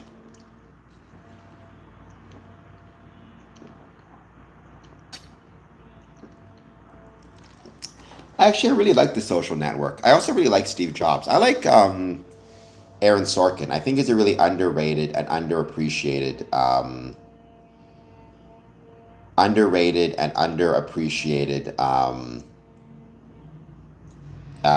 writer. I know he's popular, but I think he could be more popular.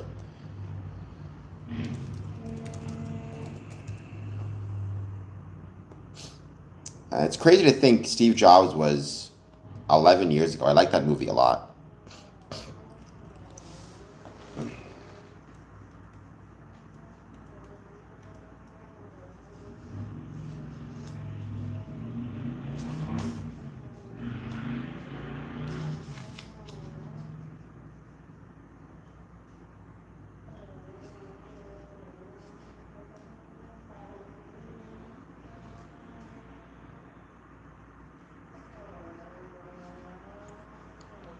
Higher grades of college frats. Yeah. I mean, human beings, it's our nature, right? We like to spend time with other people and we will organize ourselves into groups to be able to do that, whether they be fraternities or anything else. It's just our nature. So, yeah.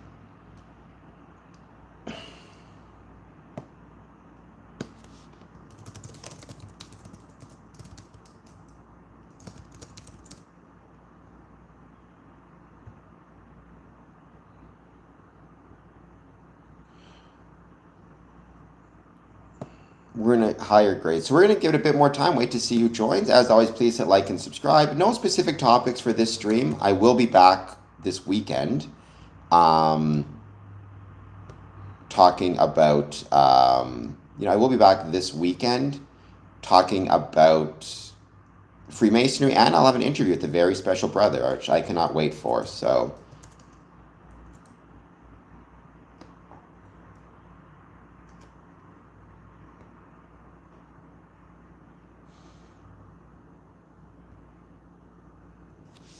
also, I just got a letterboxed account. So if you get the chance, please check that out because I want to make sure that I'm on all different platforms, including letterboxed. I think we within Freemasonry would do well to be on as many different types of platforms as we can be, including but not limited to social media sites like Letterboxd. We could do lists like favorite Masonic movies, for example. But for the time being, we're just going to wait to see who joins. Please hit like, please hit subscribe. Any thoughts you have on Freemasonry, positive, negative, or neutral, I'd love to hear them.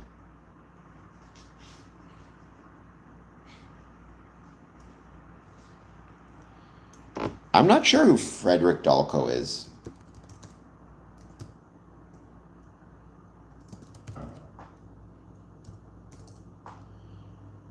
He's a minister. Oh, he was in the Masonic Encyclopedia.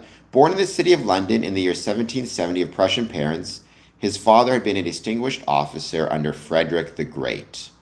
And having been severely wounded, was permitted to retire to England for his health. He was a very earnest Freemason and transmitted his sentiments to his son.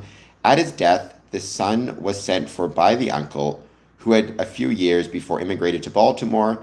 Here he obtained a good classical education, after which he devoted himself successfully to the study of medicine, including a more extensive course of botany than has been common in medical course.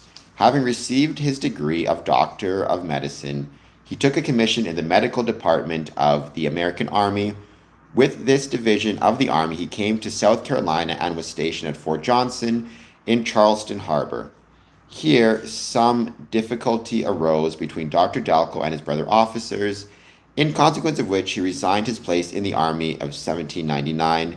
He then removed to Charleston, where he formed a partnership in the practice of physic with Isaac Old, and he became a member of the Medical Society and a trustee of the Botanic Garden, established through its influence. On the 12th of June, 1818, Dr. Dalco was admitted to the priesthood of the Protestant Episcopal Church. On the 23rd of February, he was elected assistant minister of St. Michael's Church in Charleston. Died 24th day, November 1836, 67 years of age, 17th of his ministry in St. Michael's Church. The principal published work of Dr. Dalco is an historical account of the Protestant Episcopal Church in South Carolina. He also published a work entitled The Evidence from Prophecy for the Truth of Christianity and the Divining of Christ. The Masonic career of Dr. Dalco connects him with York Freemasonry in South Carolina and the Scottish Rite throughout the United States. He was initiated in a York or Atoll Lodge in South Carolina.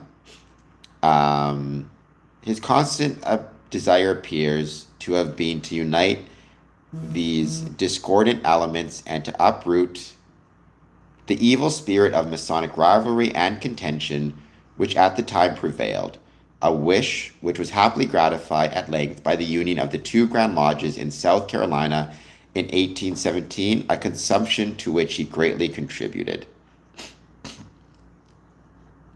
In 1801, he received the 33rd and ultimate degree of Sovereign Grand Inspector. In 1801, he became instrumental in the establishment at Charleston of the Supreme Council of the Southern Jurisdiction of the United States, of which body he was appointed Grand Secretary and afterward Grand Commander, which later position he occupied until 1823 when he resigned. September 23rd, 1801, he delivered an oration before the Sublime Grand Body in Charleston. This and another delivered March 21st, 1803, before the same body, accompanied by a learned historical appendix, were published in the latter year under the general name of Dalco's Orations. The work was soon after republished in Dublin by the Grand Council of Herodom, or Prince Masons of that city, and McCosh says that there were other editions in Europe, which, however, Brother Mackey never seen. The oration of 1803 and the appendix furnished the best information that up to that day and for many years afterwards was acceptable to the craft in relation to the history of the ancient and accepted Scottish Rite. In 1807, at the request of the Grand Lodge of York Mason, South Carolina, he published an Aman Rezon, which was adopted as the code for the government of the lodges under the jurisdiction of that body. This work, as was to be expected from the character of the Grand Lodge which represented, was based on the previous book. 1808, corresponding secretary of the Grand Lodge of Ancient York Masons.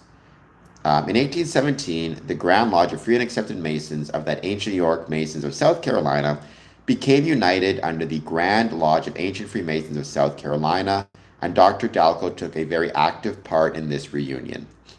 And the first annual communication, he was elected Grand Chaplain, the duties of which he faithfully performed and for many years delivered a public address or sermon on the festival of St. John the Evangelist. In 1822, he prepared a second edition of his work, enshrined with many notes. Um, in 1822, Dalco became involved in an unpleasant controversy with some of his Masonic associates in consequences of difficulties and dissensions which at that time existed in the Scottish Rite, and his feelings were so wounded by the unmasonic spirit which seemed to accumulate his antagonists and former friends that he resigned the office of Grand Chaplain and retired for the remainder of his life from all participation in the active duties of Freemasonry.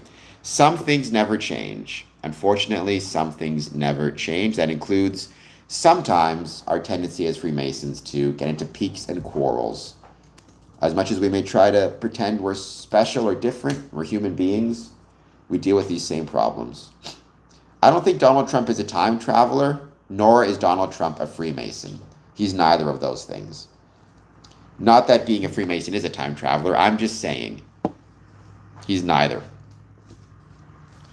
Matrix Animations, please hit like and subscribe. No Nazis on the channel, please.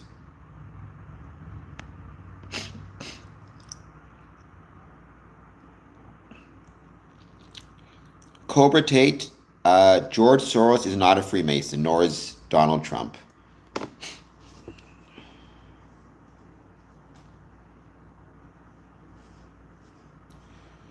What is a Freemason? A Freemason is a member of a Masonic lodge, a member of a club or a social group. A very old social group, a very old social club, one that's been around for over 300 years. But yeah, club group. Think about it in that sense. Member of a club or member of a group.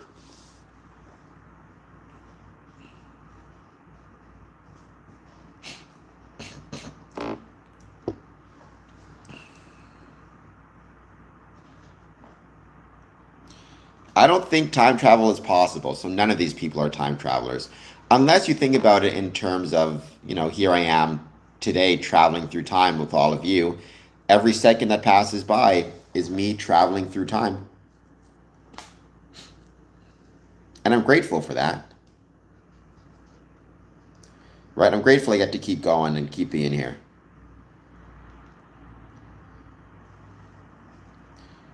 Who are they? Who are they saying that Freemasons are evil? In my experience, many people don't have any opinion on Freemasonry.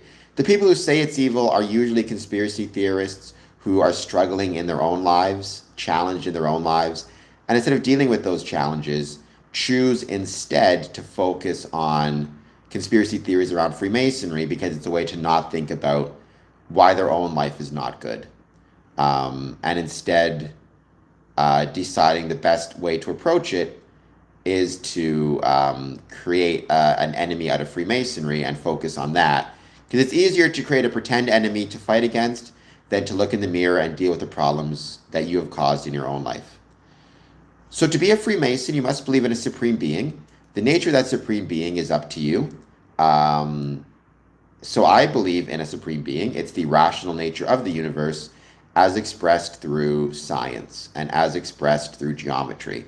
Some Freemasons are Christians, some are Hindu, some are Sikh, some are, there are all different types of religious and spiritual beliefs represented within a Masonic lodge. Never had any bad experiences as a visitor, but definitely I've been burnt out and exhausted from being a Freemason, and being burnt out and being exhausted absolutely is something that can affect all of us.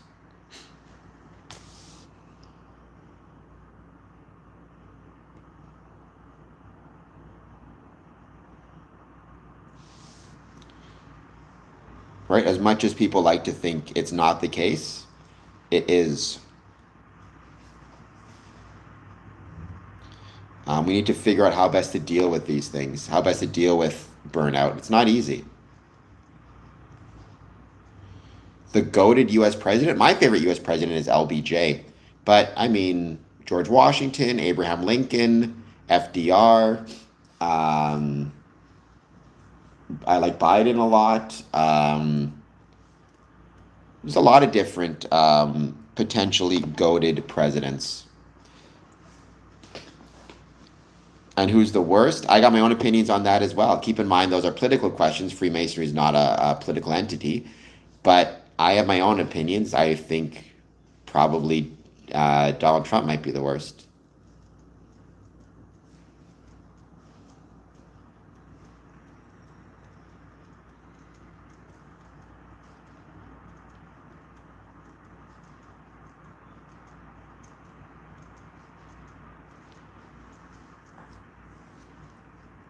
What is my most useless talent? I think every talent is useful. So I don't think I have any useful talents. I think every talent is useful. It's just about how you apply it. Hazel, please hit like and subscribe. Mr. Zong, please hit like and subscribe. Well, I'm sure if you're a MAGA, if you're of MAGA, you would say Trump is the best president, but I think you would be wrong. But I've known some Freemasons who themselves are supporters of Donald Trump. It's a mixed bag when it comes to Freemasonry as to different opinions on lodges, on politics. Well, I cannot clearly because I have a huge forehead. So what can I say? I got a very big forehead. I mean, there's definitely a rift there. I'm speaking for myself, but the issue isn't so much that. The issue is, um, the is there or is there not a economic rift? And unfortunately, I think right now, or fortunately, depending how you want to view it, the economies of America and China are still relatively tied together. And because they're tied together so much, I don't see necessarily there being this rift. There's only so far either country can go without potentially harming the other, which, you could argue that's one of the ultimate benefits of free trade and a globalized world is as you tie in the economies of countries together through trade, you create less of an incentive for battle, less of an incentive for conflict because you're not going to go to you're not going to enter into a conflict with somebody when you have economic connections to them.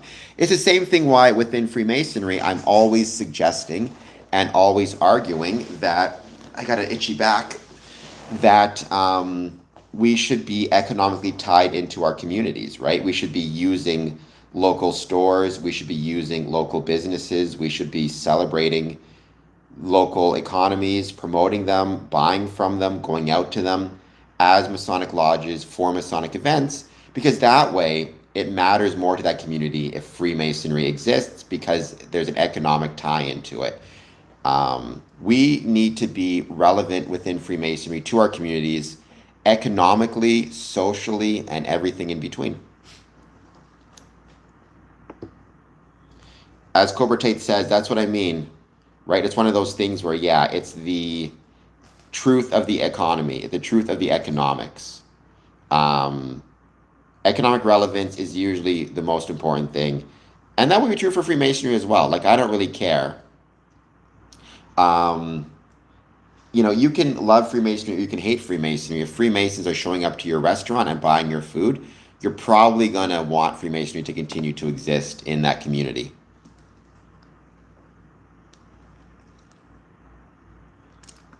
Sometimes neutrality is the best, right? Friends with all, enemies with none. It's very hard to maintain neutrality, though.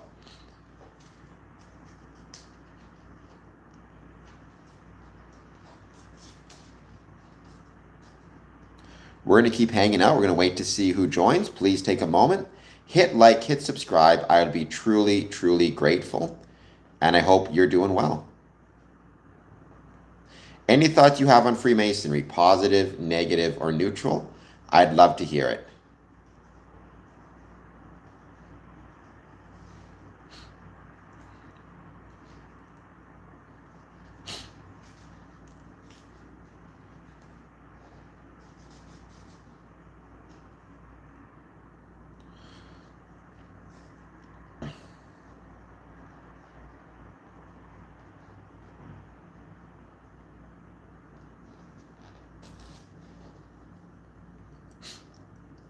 We're going to give it a bit more time, wait to see who joins. As always, please take a moment, Hit like, hit subscribe. I would be truly appreciative.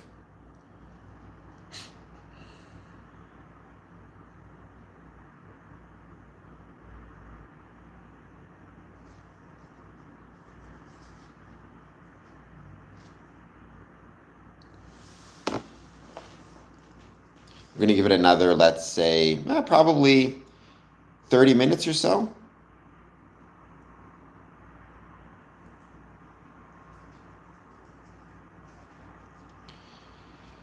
America's got a lot of friends. Even if we're not fans of the current government, America still has a lot of friends. I mean, I consider myself a friend to the American people.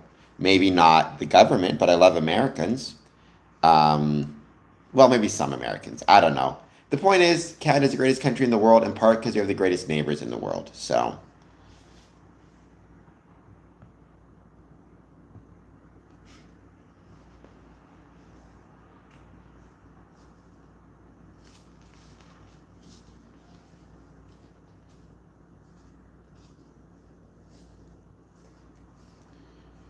we're going to just give it a bit more time. We're going to wait to see who joins. Once again, please take a moment, hit the like button, hit the subscribe button. I would be truly, truly appreciative. I mean, maybe. I think the world would be a better place if Canada had more relevance. I don't like thinking in terms of power. This is true for Masonry as well. I don't like thinking in terms of how much power Masonry does or does not have, or sorry, Canada does or does not have. I like to think in terms of how relevant Canada is, and I like to think in terms of how relevant Freemasonry is, right? When people are making global economic decisions, to what extent is Canada factoring into those decisions? And I think the more Canada factors into those decisions, the better the world would be. In the same way, when people are making decisions about their day to day lives, to what extent does Freemasonry factor into those decisions? If we had more Freemasonry in the world, and Freemasonry factored more into their decisions, the world would be a better place. Um, Hey, if we send poutines to everybody, believe me, yes, I think the world would be a much better place, a much happier place. Yes, cholesterol would be a lot higher, but you know what? That's the price you pay. That's the price you pay.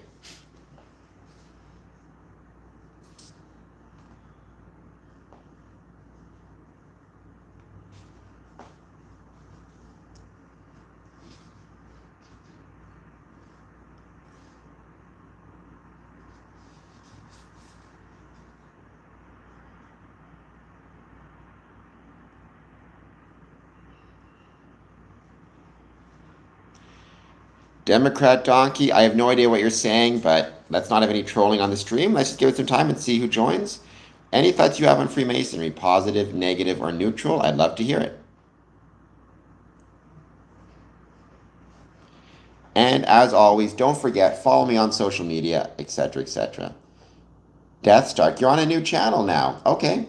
Well, I hope on this channel you will also support it by hitting the like and subscribe button. I'd very much appreciate it. And let me know how your day is going. Any plans for the weekend? All that good jazz. I mean, I like Mark Carney. I think he's doing a decent job. He just got a majority. Um, we'll see. Personally, I'm a fan of him, so fan of his. That's my opinion. There are some Freemasons who are big fans of. There are some Freemasons who are big fans of uh, Pierre Polyev. There's some who are big fans of the NDP. So yeah, it just depends. Well, poutine, I've had some really delicious poutines through the years. I don't think I've ever got food poisoning from poutine. I think you could probably make kosher poutine. I don't want to speak for sure because I don't know a ton about kosher dietary restrictions, but my suspicion is probably a way to make kosher poutine if you were asking for it.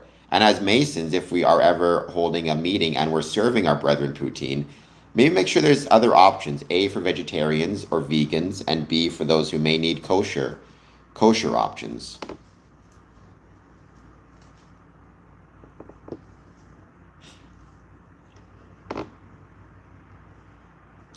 And please, once again, take a moment, hit that like button and subscribe button. I would be truly, truly grateful and truly, truly appreciative. Um,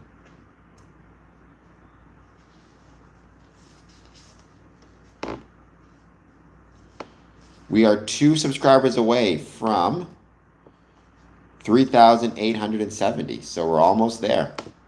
Getting closer and closer to that 4,000 mark.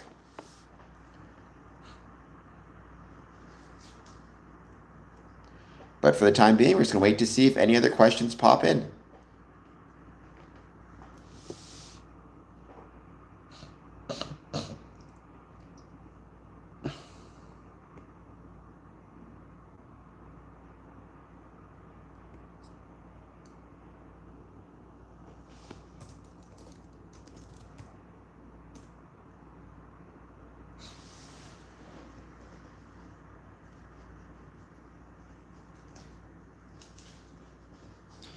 Going to give it another probably half an hour, maybe less than that. I got to get ready for an interview tonight, so. Interviewing a brother from Detroit. They're holding an event. It's going to be awesome to see. They're holding a festive board, so I'm hoping to make it out to that if I can. Or not make it out to that, but support it, celebrate it.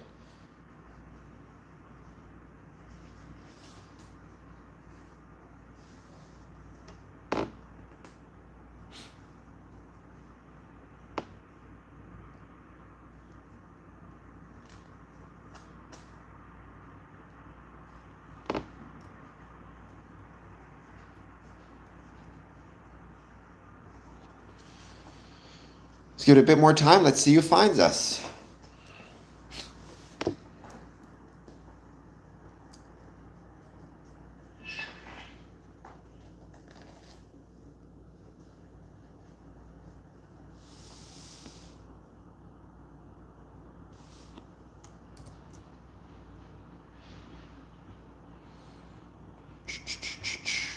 Just going to wait to see who joins.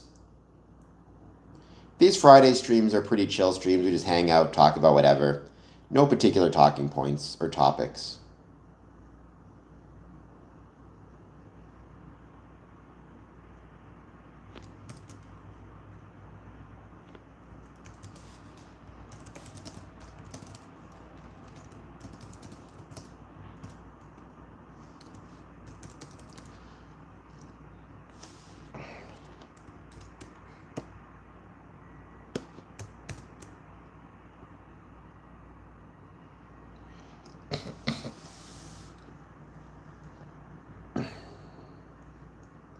Once again, welcome. Thank you for being here. Please take a moment, hit that like and subscribe button.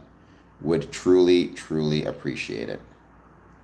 And any thoughts you have on Freemasonry, positive, negative, or neutral, let me know those as well.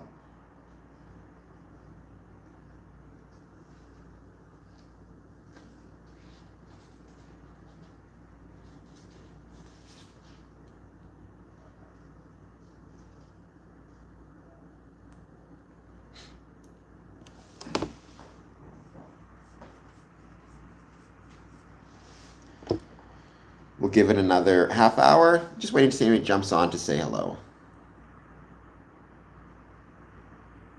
Waiting to see if there's any more messages as well.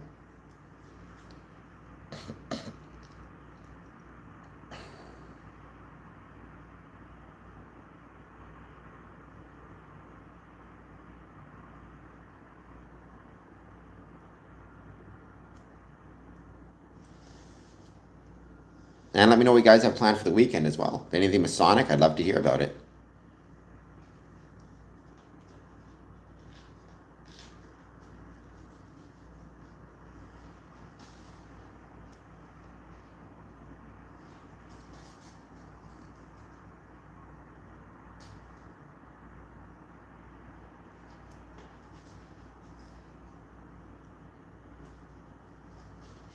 We're just waiting to see who wants to join. Any thoughts on Freemasonry, positive, negative, or neutral?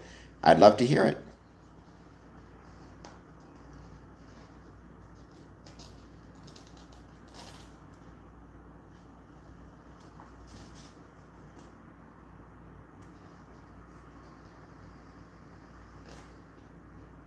Doing well, Mr. Cowan. How have you been? I hope you're doing well. Thank you for being here.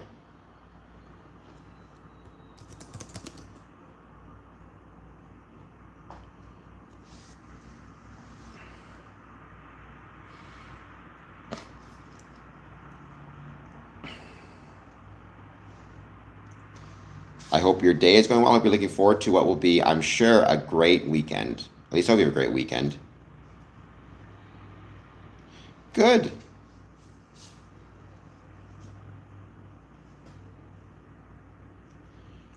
I had a great night last night in Leamington Lodge. It was a blast. Beautiful Masonic building. Beautiful carpet in that building. I find it. I love it. I love being there.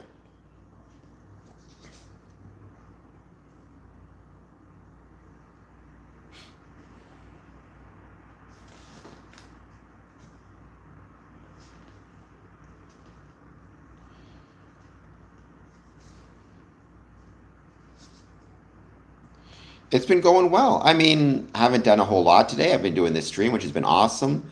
Been seeing a lot of growth in my channel, which is awesome as well. So things are going well. Thank you so much for asking, and thank you for being here.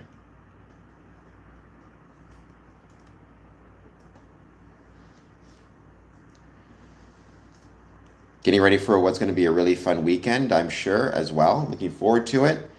The weather's been pretty great, so it's been a good weekend, that's for sure.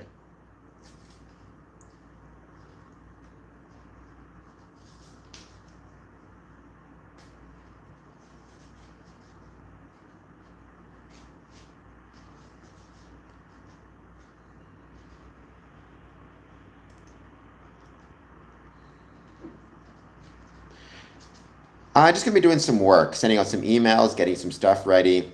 There's lots of stuff I need to do, so all the administrative tasks that you have to do, plus some errands that I put off during the week, right? Have to need to make sure that I'm catching up on all of those things. It's one of those things where during the week you have your work, the weekend very often all the chores pile up, right? That's true for Masons as well. Like Masons need to find a way to fit their day-to-day lives, their work, and their family commitments into Freemasonry, as well as into all the other things they have to do. Like if you have one day off of work and you have no Masonic responsibilities that day as well, trust me, that's the day you need to plan to spend with your family, or that's the day you need to plan to deal with banking information, or you need a plan, right? You need a plan of some sort, whatever it is you can have. Um, right? I would say it's one of those things where one of the mistakes Masons make, I found, is they focus so much of their time and energy on, like, got to get through the week, got to get through the week, got to get through my work commitments, my Masonic commitments. When they have a day off and they could use that day to catch up, get ready for the next week, they just kind of veg out. And that ultimately ends up meaning that they fall further and further behind. Have a plan for your days off on what you're going to do and how you're going to get prepared for the next week. Maybe that's the day to take your suits to the dry cleaners. Maybe that's the day to meal prep for the week. Maybe that's the day to plan out your menu for the lodge if you're the junior warden, right? Maybe that's the day to study and prepare for your upcoming Masonic commitments. Maybe that's the day to spend time with your kids if you feel like you've been neglecting them. Your day off can't just be, I'm going to spend all day sleeping, because you're going to start to fall behind.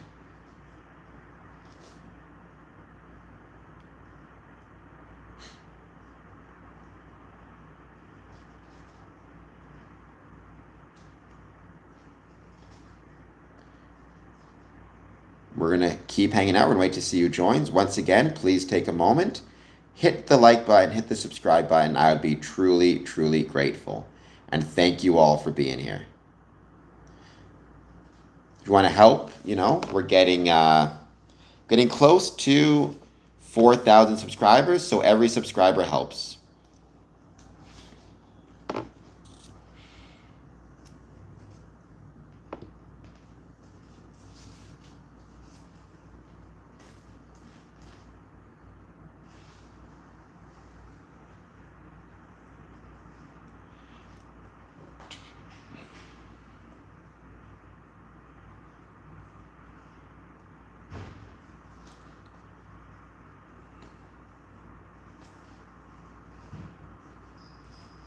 And we're going to give it a bit more time, wait to see who joins. Want to hang out and chat about Freemasonry? Please do so. I'd love to hear it.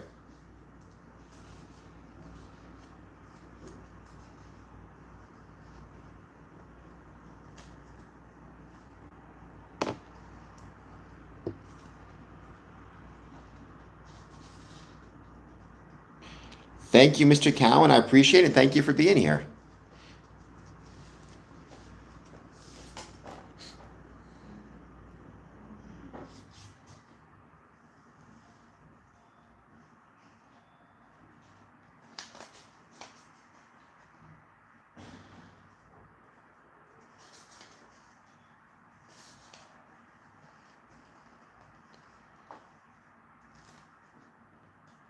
I appreciate that. It was cool reading about him and learning about him. I will see if I can't learn more about him or check him out. Maybe I'll do a podcast episode on him. I always appreciate when people stumble upon something and think I might find it cool to learn more about. So cool. I appreciate that very much.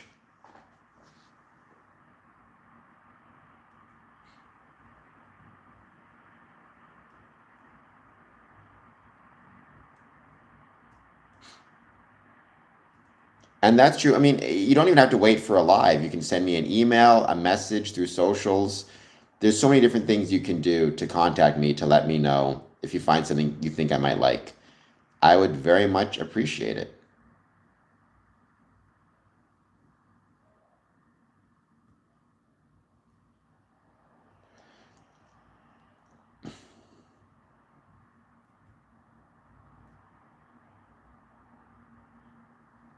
And we're just going to wait to see who else finds us and who wants to chat. Once again, no specific topics, just hanging out, talking about Freemasonry. Any thoughts you have on it, positive, negative, or neutral, I'd love to hear.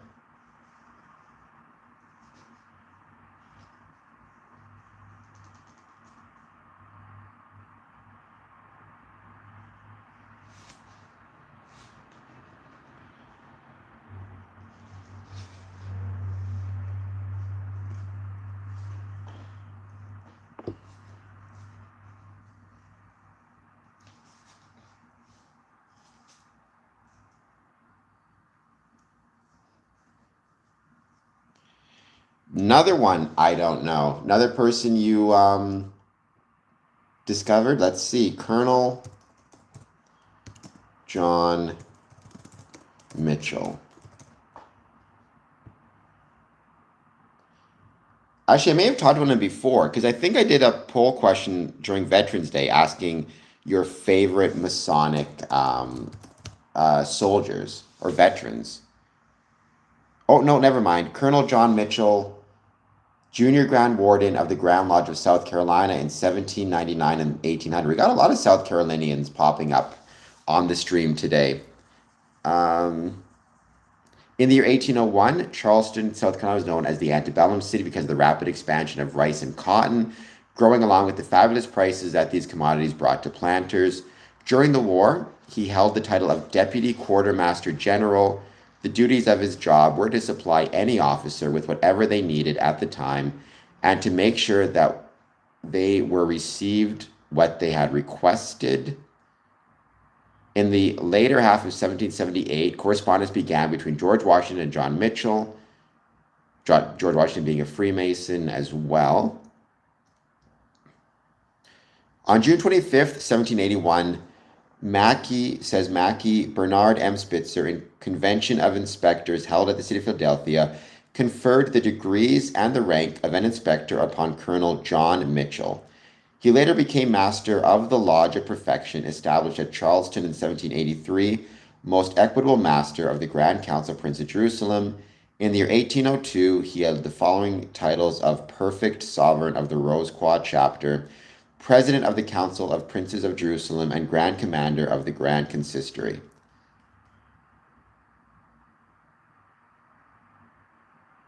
He initiated in Ulster Lodge number 8 in Charlestown in 1789 and 1790. He was the junior Grand Warden of the Grand Lodge of South Carolina. And in 1799 and 1800, he was the Deputy Grand Master. This is where he found the opportunity of exercising that Masonic foresight and vision, which was so well manifested a couple of years later under the date of June 24, 1799. He signed a circular to the other Grand Lodges to unite all lodges under a systemic plan to work together. Very cool. He might be somebody worth learning more about also. So thank you for that information. Why are you saying I'm a carrot face? Are you saying my nose looks like a carrot? Because I guess it does, in fairness.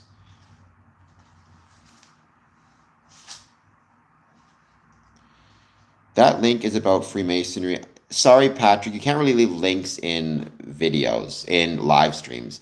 YouTube doesn't like it. Consider yourself. I do not know what it means to wish I was in Dixie. Hooray, hooray. I'm sure it's great. I'm quite happy to live in Canada, though. Windsor, Ontario, good enough for me. Great city, great country.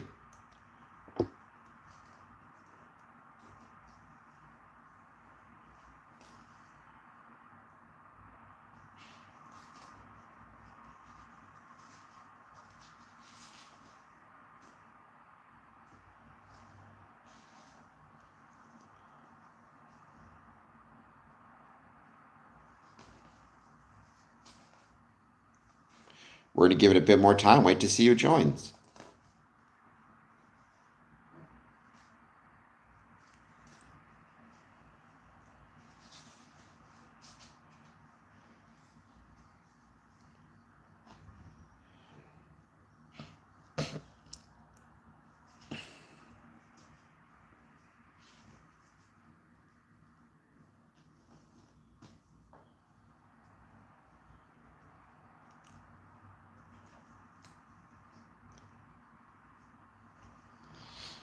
Thank you, everybody, for joining us so far. It's been a great stream. I hope you guys are having a great Friday. I hope you guys are going to have a excellent weekend as well. Be prepared. You're going to see a lot of social media posts. So this weekend coming from me.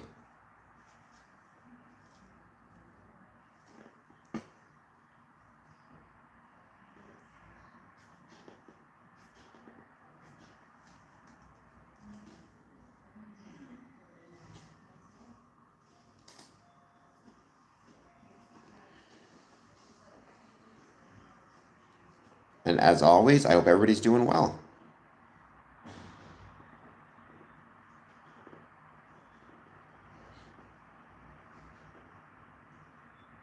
Thank you all for hanging out. It's been a lot of growth in the channel lately, and that I'm grateful for, because when it comes to growth, it allows me to turn my passion for Freemasonry into profession and promote the ways Freemasonry was and is relevant to the communities in which it's located. So I'm grateful for that also.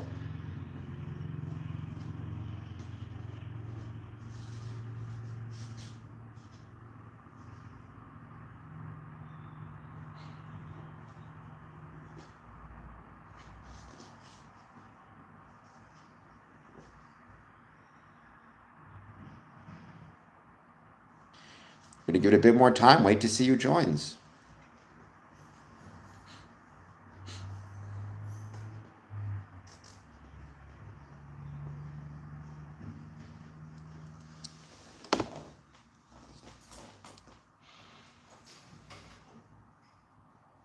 Oops, view message.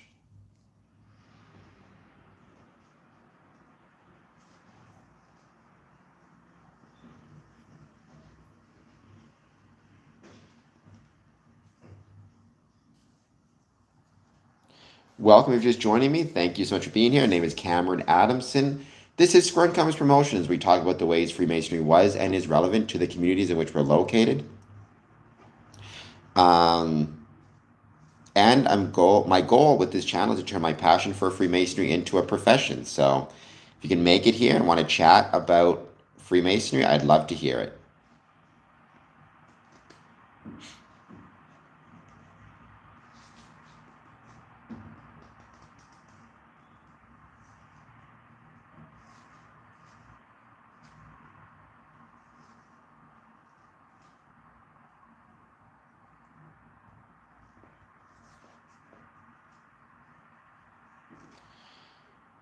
Karen, I think you're a troll. So my thoughts is timed out.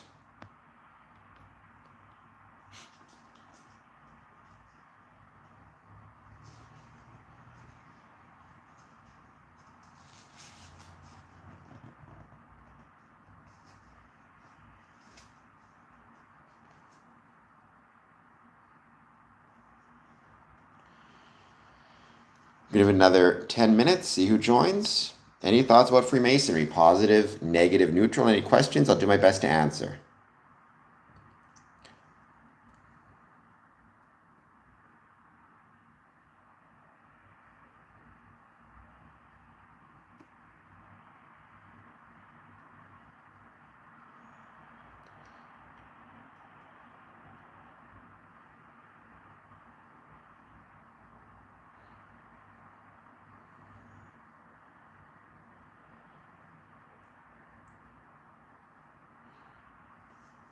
Gonna give it another few minutes, but I guess I'll be back on streaming on Monday, but I will also be posting some videos this weekend, so check those out. It's going to be awesome.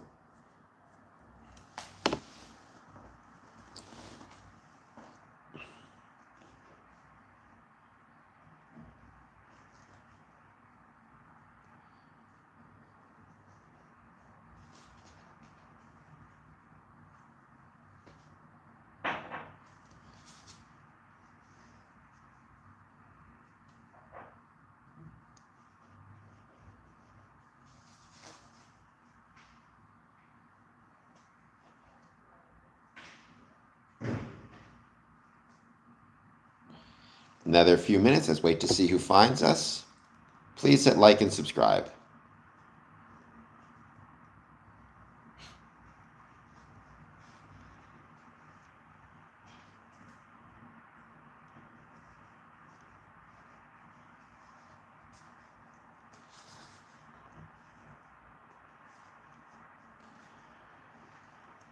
And you'll find me again this weekend posting some stuff on socials. Check me out there. It's going to be a lot of fun.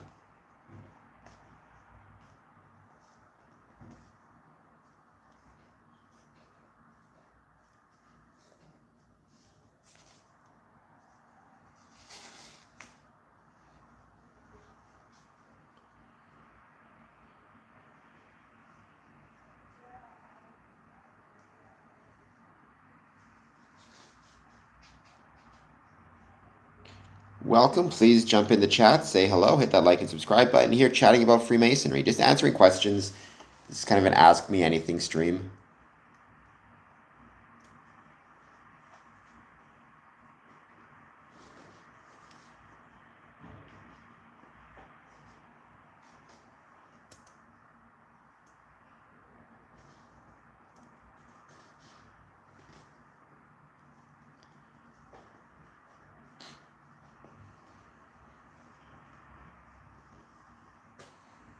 Hello, Ryan Hallman, 2248. Thank you for being here. Mr. G, I am a third degree Mason, excuse me. I am a Master Mason, third degree.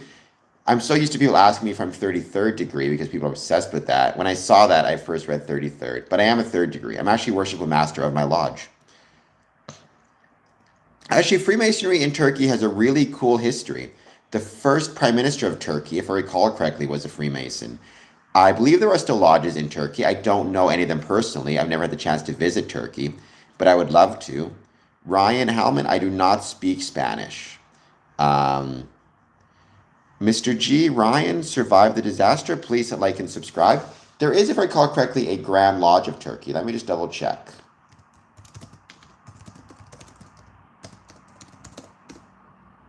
It's in Istanbul, if I recall correctly. That's where it's mainly located. But yeah, I believe it's recognized here in Ontario as well.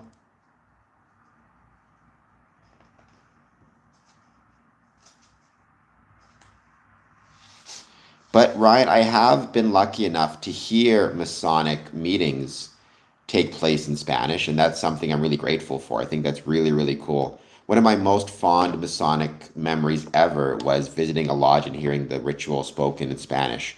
Hello, Craftsmen. Thank you for being here. I hope you're doing well. I hope you'll hit the like and subscribe button if you've not done so before. And if you have done so before, welcome back. They did not respond to you? I don't know when you emailed them, but maybe try to email them again. Maybe they'll get back to you later. Oh, Okay, well, welcome, Ken from Toronto. Thank you for being here. Things are going well, and I hope you're having a great day. And I hope you're looking forward to your weekend as well. We'll be ending this stream shortly, but it's been going great. Don't forget, hit like, hit subscribe, super chats, comments to everybody watching this. I truly appreciate it. Oh, okay, from the temple. Okay. Well, in that case, thank you for that. Honestly, if you're still wants to pick it up, I've still got it. What I'm probably going to do though is return it to or bring it to the local hospital and see if they could do anything with it, if nothing else, because um, yeah, I mean, they may find somebody, but they do have to replace the front casters. That's the issue with it right now, right? The front casters are kind of busted up, so. I guess what I could do is bring them my extra wheels I have. But thank you for the support, Craftsman. I really appreciated it. And if you do want to help me out in other ways, what you can do is we have our Patreon. Ken, I don't know if you've seen it before. It is, let me see if I can find it. Patreon.com/square and compass. I put the link in the chat, patreon.com/square and compass. You can become a patron member completely for free if you want, or you can pay, $5 a month, whatever it is, to support the channel. You can also follow me on Medium at, let's see if I can find it. This is my written content about Freemasonry.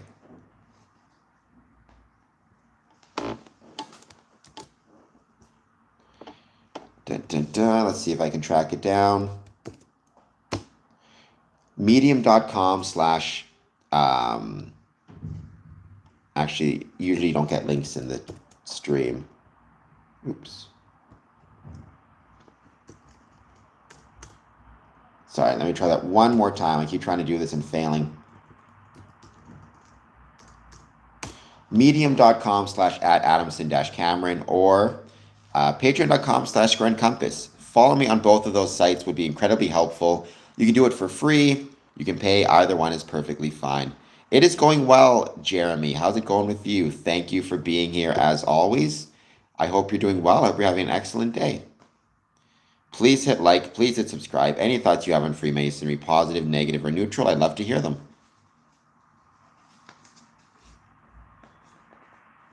And we're going to be ending this stream shortly because I do have a bunch of work I got to get done.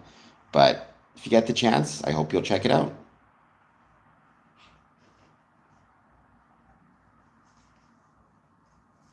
You're welcome, Craftsman. I hope you can see those two links. I hope you'll check them out.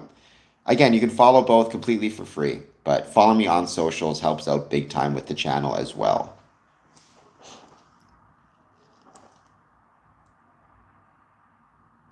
Perfect. It's truly appreciated.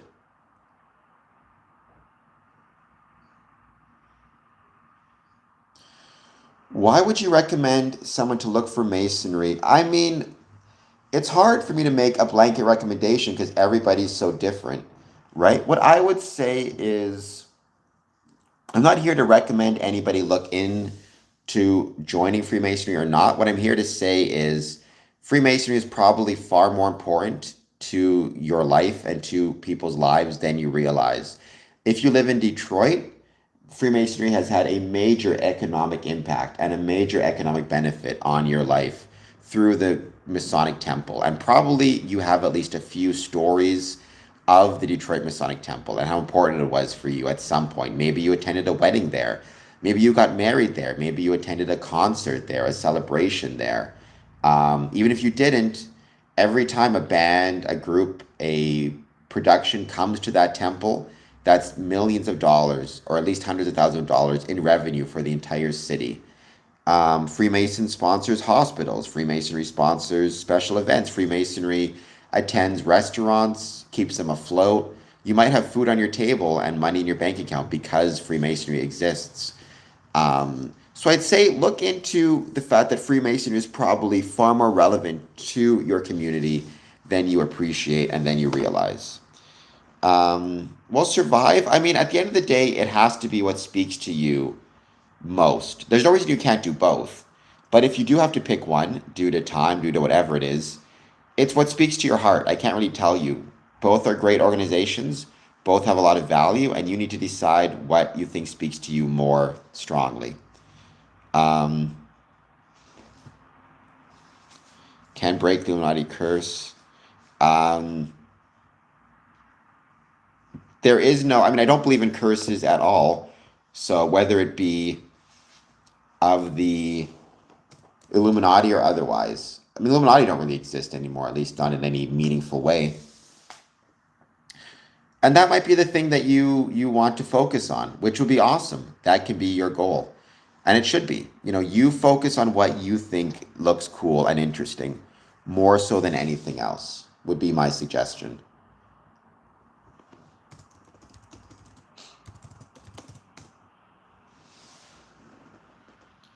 I don't know much about the United Lodges of Theosophists. I don't know where that even is. Is that in America?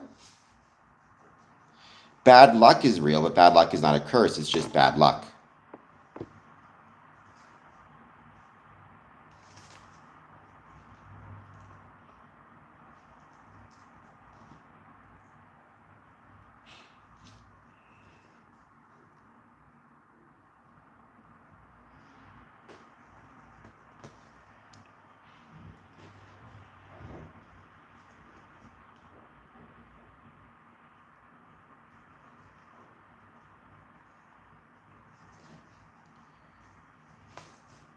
Okay, cool.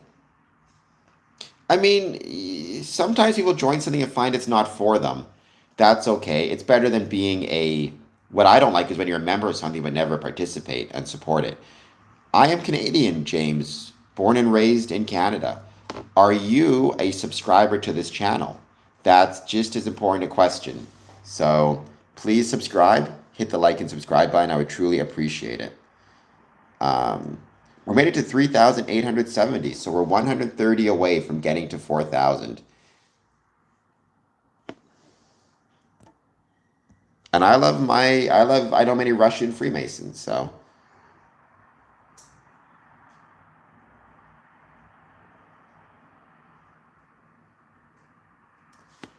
we're going to give it a bit more time. We're going to wait to see who joins. Please take a moment. As always, hit that like button and subscribe button. I would truly, truly appreciate it. Well, don't forget, when Manly P. Hall wrote, um, when Manly P. Hall wrote um, The Secret Teachings of All Ages, he was not at that point a Freemason. So you need to keep that in mind. But he had a lot of valuable insights.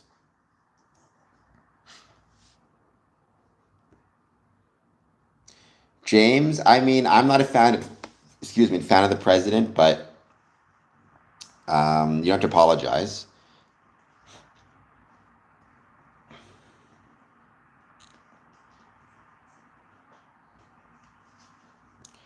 We're going to give this another 5 minutes, maybe 10 minutes. Any more thoughts you have on Freemasonry, though, again, positive, negative, or neutral, I'd love to hear it.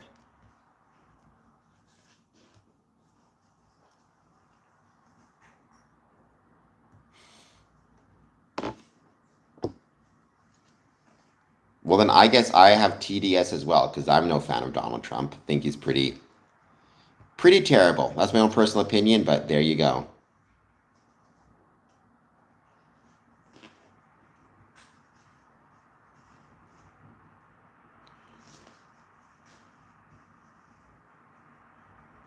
I did show you my membership card. Well, not you, maybe, but I've shown my membership cards on the stream a whole bunch. Here, I'll show just one of them. I have a bunch, but here you go. This is from Windsor Lodge. Well, they don't. I assure you they do not. It might help with our retention, but it'll cause other problems down the line. That is true, but you want to be careful. If those opinions start hurting people, you need to be really careful about that, right? Like if my opinion is one group is inferior to another group, and that leads me to start being okay with being violent towards them, then it stops becoming a matter of opinion and starts becoming something incredibly dangerous. Um, Survive the disaster is probably both a combination of miscommunication and misinformation. I like my membership cards. By the way, if you get physical membership cards, a lot of places are going virtual. If you get physical membership cards, keep them in a photo album once they're expired. It's a really cool memory. Um, well, ultra anything's probably not healthy, but honestly, James, I think we should as well. I think we as Freemasons should do more to demonstrate our economic relevance to communities, which could help us get those things, right? Like if we are holding a special event or a celebration and we're going to be bringing in, let's say, 100 Masons from around the province for that special event, we should be requesting discounts at hotels, right? Hey, we're bringing in 100 people for this big time event. They'll need to stay in a hotel. Can you offer us a discount? Same thing with restaurants. I absolutely think that's the same. That's something we should be doing because that creates an economic relationship, which is another word for economic relevance. Relevance is relationship, or relationship is relevance. So there you go.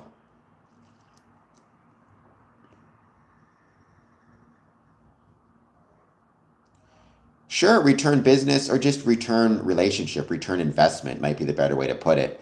Not so much return business as investments, because that's what it is. It's an investment, right?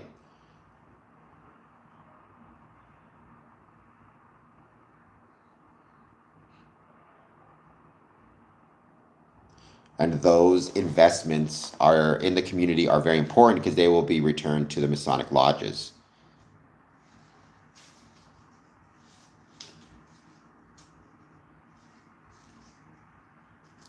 All right, we are going to be ending this stream. Thank you so much for being here. Once again, please take a moment, hit that like button, hit that subscribe button. I would be truly, truly grateful um, for any support. And we will be doing a lot of stuff this weekend. So expect to just follow us on social media. That's incredibly important to keep up to date with what we're doing. Repeat investment, or maybe the way to look at it is repeat relationship, return on investments, or repeated relevance, return on investment. Well, I like to think I'm talented, but who knows? Maybe I'm not. I like to think I have at least a certain level of talent because here I am talking to you. I'm talented enough to get you to comment on my stream, the henchman, so that's got to count for something. Um, that's got to count for something. All right, guys. Talk to y'all soon. Have an excellent rest of your day. I guess I do have a bullet head. What can I say?